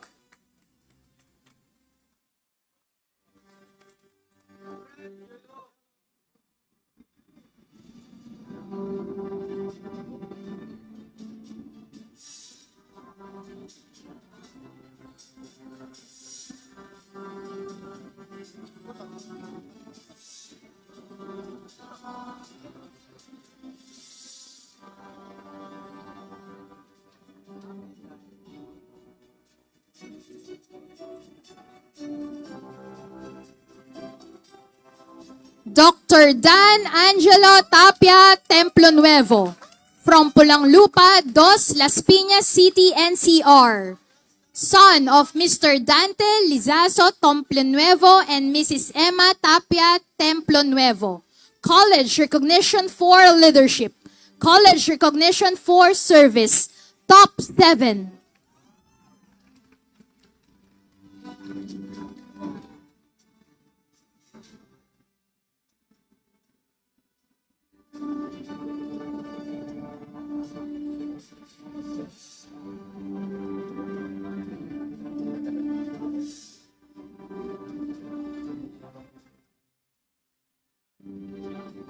Dr. Christine Gay Escleto Templo Nuevo from Sulala, South Cotabato.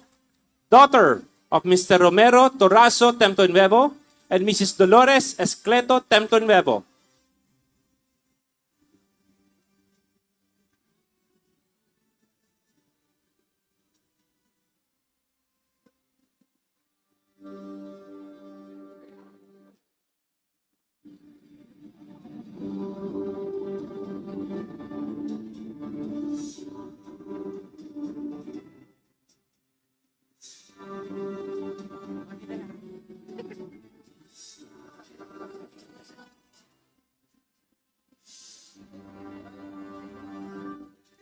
Dr. Jex Ordiales Triñanes from Piuduran, Albay, son of Mr. Guillermo Napere Triñanes and Mrs. Susana Ordiales Triñanes. College recognition for leadership. Outstanding clinical clerk in obstetrics gynecology.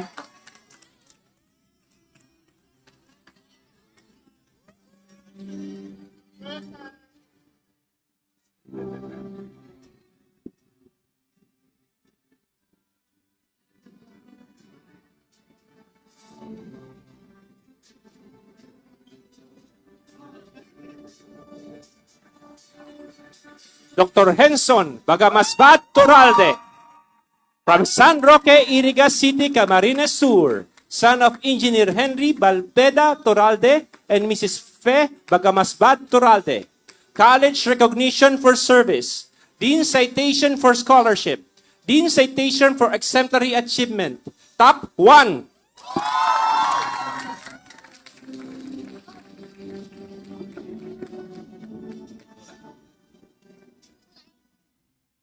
Klein.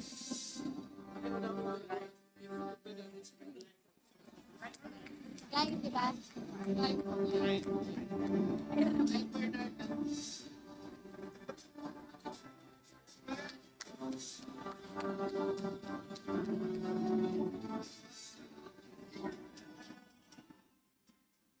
Dr. Klein Bernard Lancelot Ventura from Nabua, Camarines Sur, son of Miss Georgie Lancena Ventura.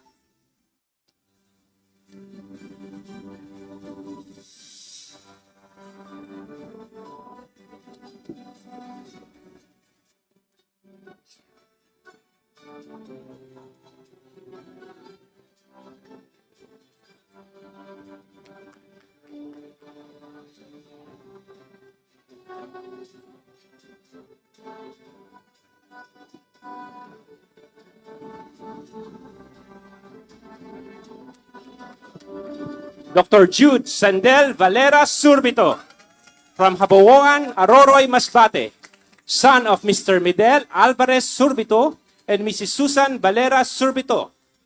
College recognition for leadership, college recognition for service, outstanding clinical clerk in internal medicine.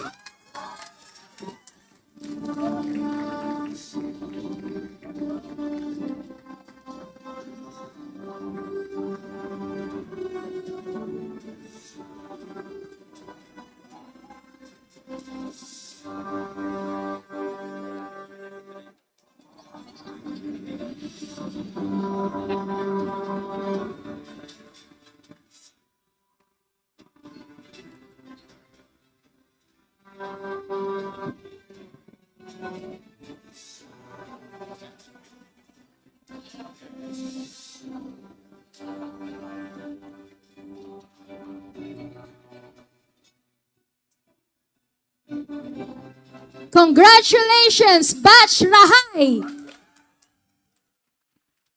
To deliver the valedictory address, let us all welcome Dr. Henson Bagamasbad Turalde.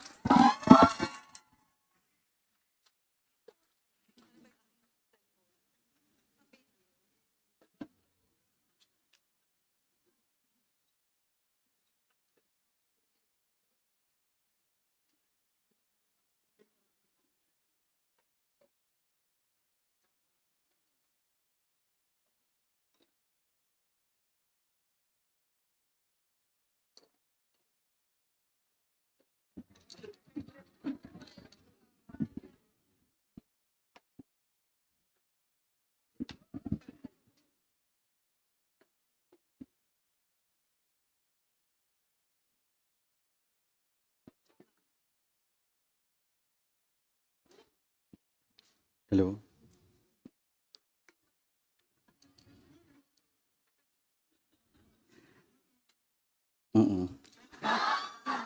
To our keynote speaker, Representative Attorney Laila M. De Lima, BU President Dr. Baby Boy Benjamin D. Nebres III.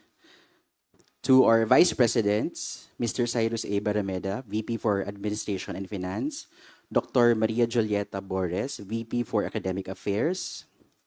To Professor Sonny A. Ramos, VP for Planning and Development. To Dr. Lani Maceda, VP for Research Development and Extension.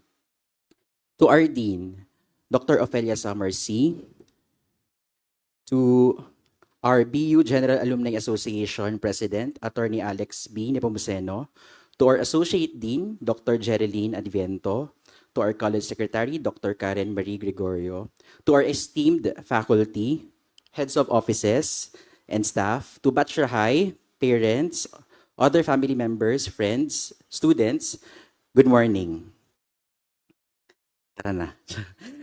Rahay, a word that means goodness and wellness. In the halls of the College of Medicine, it's more than just a greeting, it's a way of life. Amid sleepless nights, endless readings, and the quiet weight of responsibility, we choose to live with purpose, compassion, and care.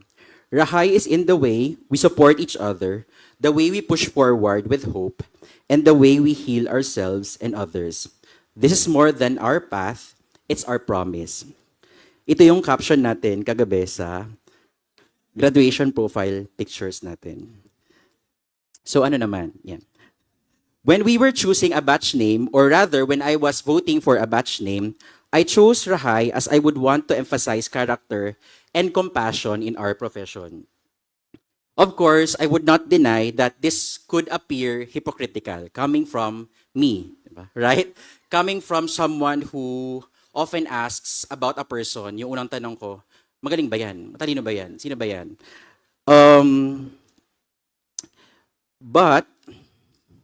And someone who inserts in conversations no na, o yung galing ko, magaling ako eh, di ba? Randomly, even though it's irrelevant and even though it's just a joke. Joke lang yun ah. So, why not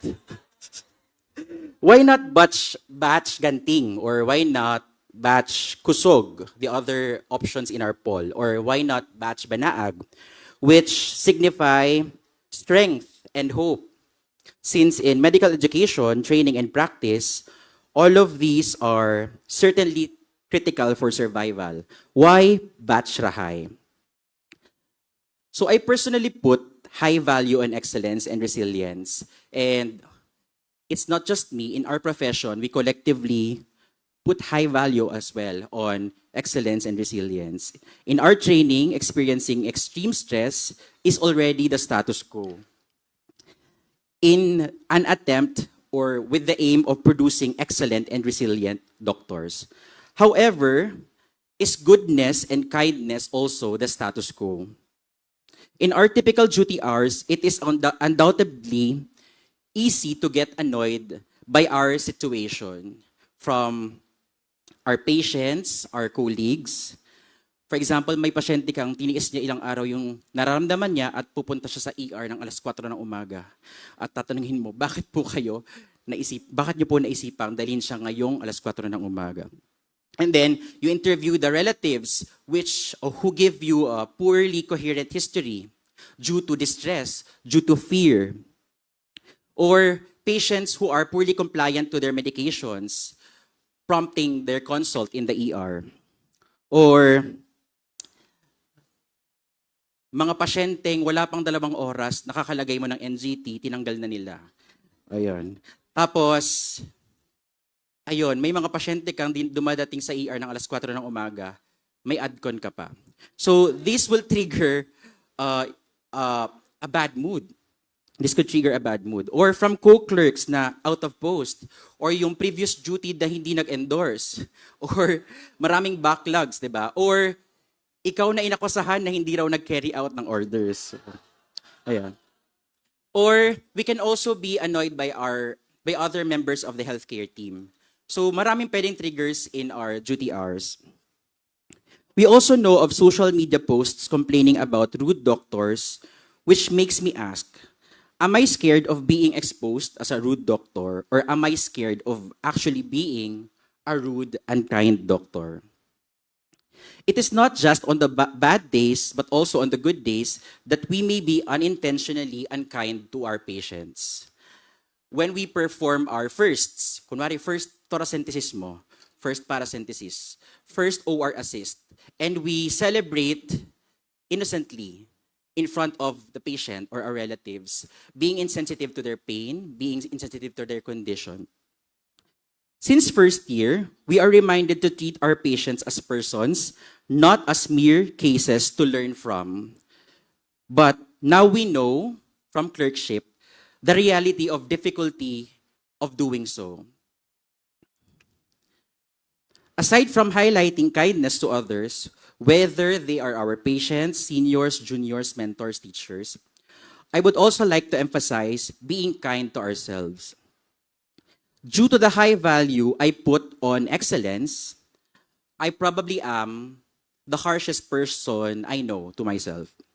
I often push myself, challenge myself as a go-getter to achieve high goals, sometimes too extreme to the point of sacrificing my mental health. But I, like all of us, am human. I often wish people to treat me as such, not just as a rank or an achievement. Minsan papasok ako sa rotation, endorsed na. No? Ikaw ba yung, ganyan, ikaw ba yung top-notcher? Yan.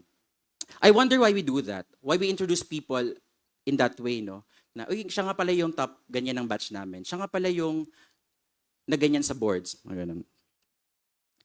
We do it unintentionally. Whenever I become vulnerable and express subtle cries for help, like, pagod na ako, ayoko na, wala na akong gana, I get responses like, alam mo naman na yan, hindi mo na kailangan mag-aral. Sobrang daming beses ko narinig, which makes me ask, ano bang tingin ng mga tao sa akin? And it also causes me to think that people's perception of me is somewhat superficial, that few people actually see me as a person like them. No? When I am told that some people look up to me, I ask bakit. Before, gustong-gusto ko mag-inspire ng ibang tao. That's why I always projected strength, sometimes dismissive of my own emotions.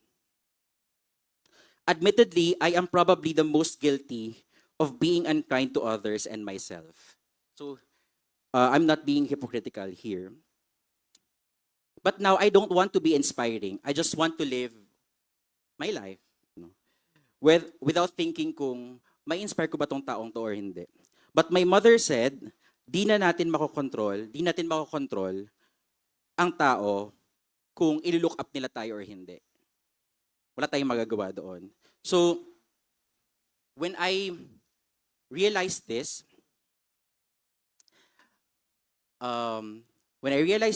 I don't want to show those people who look up to me that I am not, that I am indifferent, that I am harsh, that I am cruel, that I am rude. Now I choose Rahay. I also urge you to be kind to people like me because I am also human. Don't be fooled by the projected strength. Indeed, Rahay is an appropriate term for our batch as it means both goodness and wellness. We must be good to others and ourselves and value the wellness of others and ourselves. Goodness is strength. We choose Rahay because competence and resilience, not because competence and resilience are dispensable. They are already given. Putting value on excellence and competence is already the status quo. But Rahay, admittedly, is not yet the status quo. Sinimulan na natin bilang mababait, mabubuti, at well-behaved na clerks. Ipatuloy natin ang pagiging marahay. Let us choose to live with purpose, compassion, and care, katulad sa ating caption. We would like to thank our teachers and mentors for guiding us, our parents and families for their unwavering support, and thank God for the grace of sustaining us. Congrats, Batch Rahay. Congrats, Batch Siram.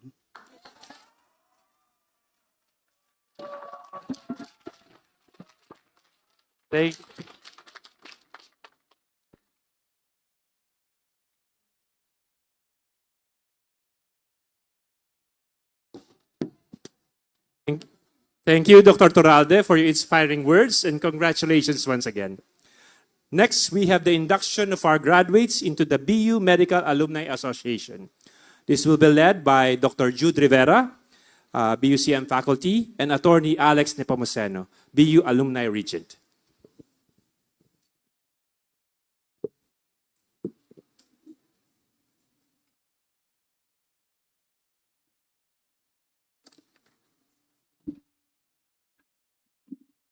Can I request all the graduates to please stand up and raise your right hand for the pledge to the Bicol University Medical Alumni Association.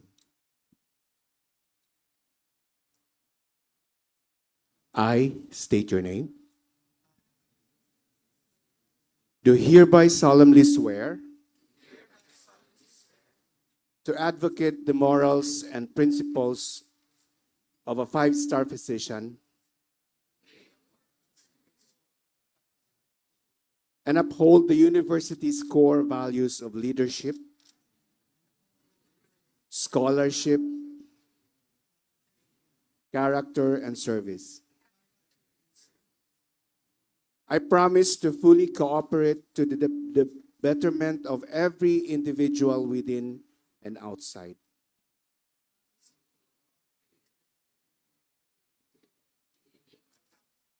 The grounds of the association, and to be faithful to the rules, regulations, and advocacies of such.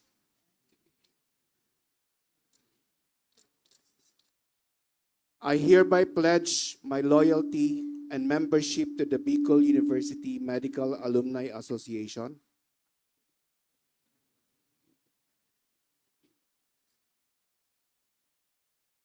and understand the responsibilities, honors, and privileges that come upon it.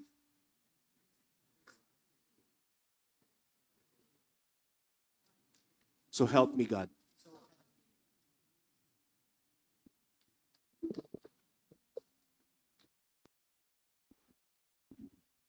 Panat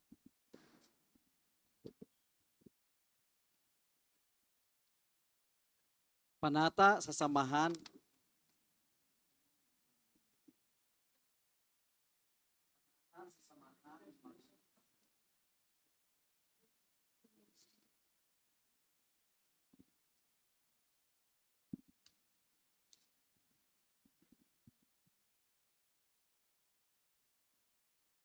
Panata sa samahan ng mga nagtapos. Can you hear me? Ako si, banggitin ang iyong pangalan, nagtapos sa pamantasan ng Bicol, ay taimtim na nanunumpa. Natutuparin ko ng buong husay at katapatan ang aking tungkulin sa aking alma mater at sa samahan ng mga nagtapos sa paaralang ito. Sisikapin kong huwag madulutan ng anumang bahid ng kahihiyan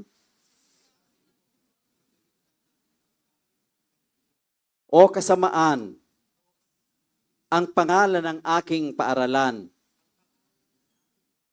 Babalikatin ko ang aking pananagutan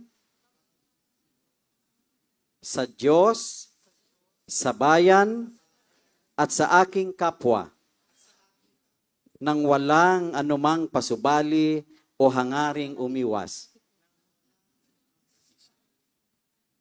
Kasyahan nawa ako ng Diyos. Congratulations and Godspeed. Welcome to Bicol University General Alumni Associations Incorporated. Mabuhay ang bagong BU alum na mga doktor. Keep in touch with Bicol University General Alumni Association. Thank you.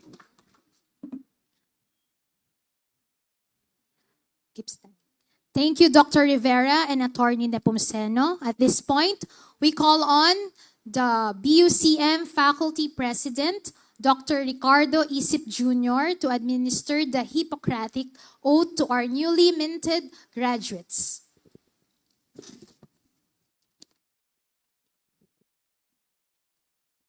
Relax muna, relax. Dear parents, your sons and daughters will now recite the sacred Hippocratic Oath. May I request the physicians here present to please rise as you witness our new graduates recite the Hippocratic Oath. The practice of medicine has been a sacred trust, a delicate balance between knowledge and compassion. From the earliest healers who sought solace in nature's remedies, to the pioneers who unveiled the mysteries of the human body, a common thread bounds them all. It is the unwavering commitment to the well-being of their fellow men. Today, as we stand on the shoulders of those who came before us, we are reminded of the profound responsibility that comes with the privilege of healing. It is a responsibility enshrined in this sacred pledge which you are about to recite. A pledge that has guided generations of physicians and continues to resonate with timeless wisdom. Please raise your right hand and repeat after me as we recite the Hippocratic Oath. I swear by Apollo the physician, and Asclepius and Hygeia and Panacea, and all the gods and goddesses as my witness, that according to my ability and judgment, I will keep this oath and this contract. To hold him who taught me this art equally dear to as my parents,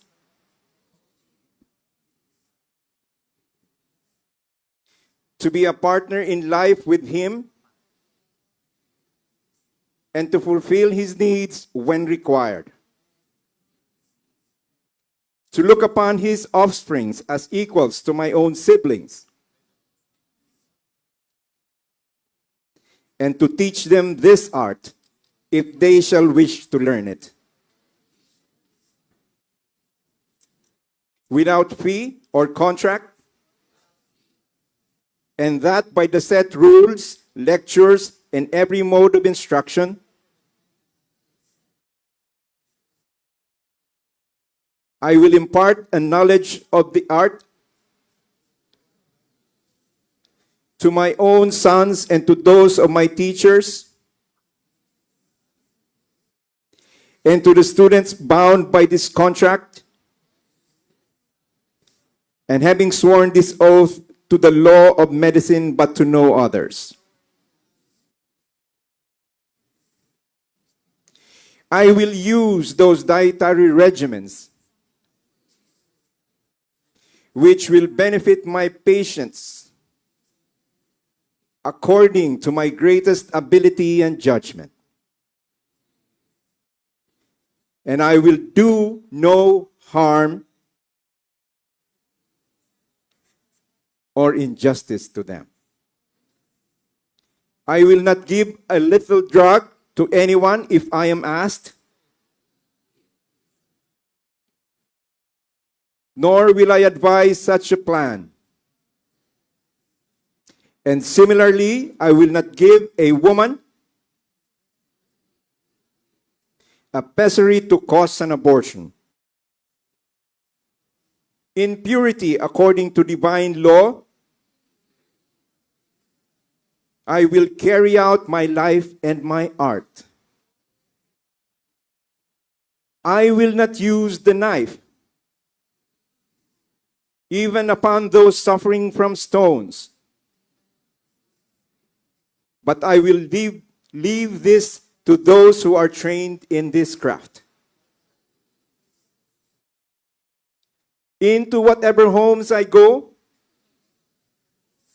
I will enter them for the benefit of the sick, avoiding any voluntary act of impropriety or corruption, including the seduction of women or men, whether they are free men or slaves. Whatever I see or hear in the lives of my patients, whether in connection with my professional practice or not, which ought not to be spoken outside, I will keep secret, as considering all such things to be private. So long as I maintain this oath faithfully and without corruption,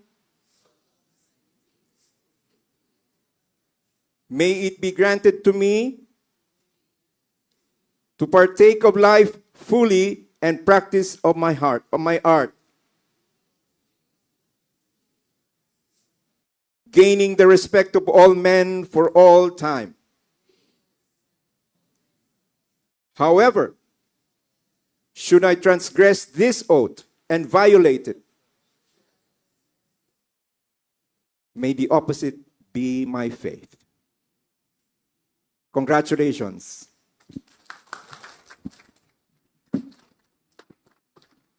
You may now be seated. Thank you, Dr. Isip. To formally close this ceremony, we'd like to call again our Associate Dean, Dr. Geraldine Adviento.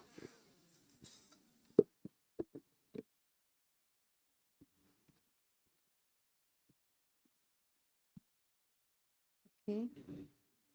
Distinguished guests, parents, doctors, to our dear graduates, now doctors, congratulations. Today you walked in here with a hood on your arm, and now you will leave with a legacy on your shoulders. The hood is more than a fabric. It is a symbol of every sleepless night, just like you said. Every patient and case you've studied, every moment you've wondered if you were enough, if all of this is worth it, but you still showed up. It carries the hopes of your families, the trust of your future patients, and the values that we hold dear from the beloved College of Medicine. To the parents, faculty, mentors, and friends who stood by you, you too, we too, wear this victory. We are and will remain the quiet strength behind these new physicians.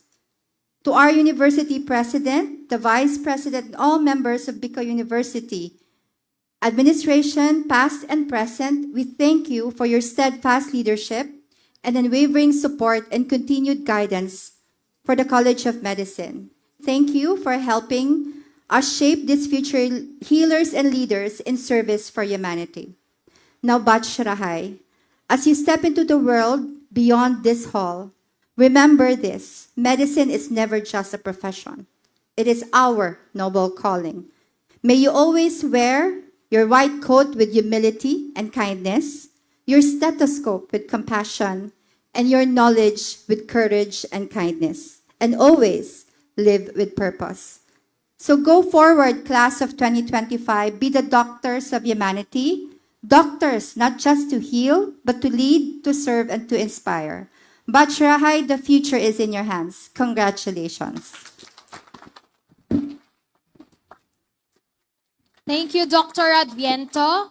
As we draw our ceremony to a close, we invite the class of 2025 to lead us in the singing of the BU and BUCM hymns. Please all stand.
Congratulations once again, Batch Rahay. We wish you all the best in your future endeavors. Ladies and gentlemen, thank you for joining us today. We kindly ask everyone to stand for the recession of the graduates and dignitaries. Thank you and have a wonderful day.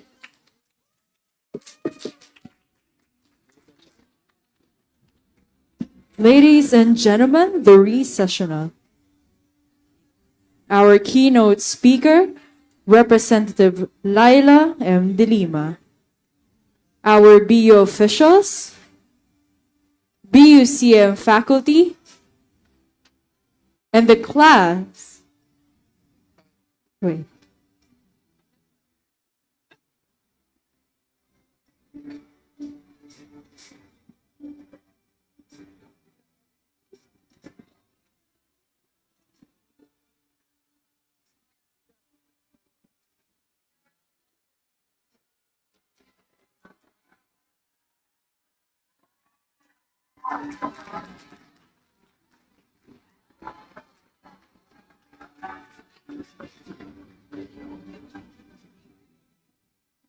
With warm congratulations to the class of 2025 graduates.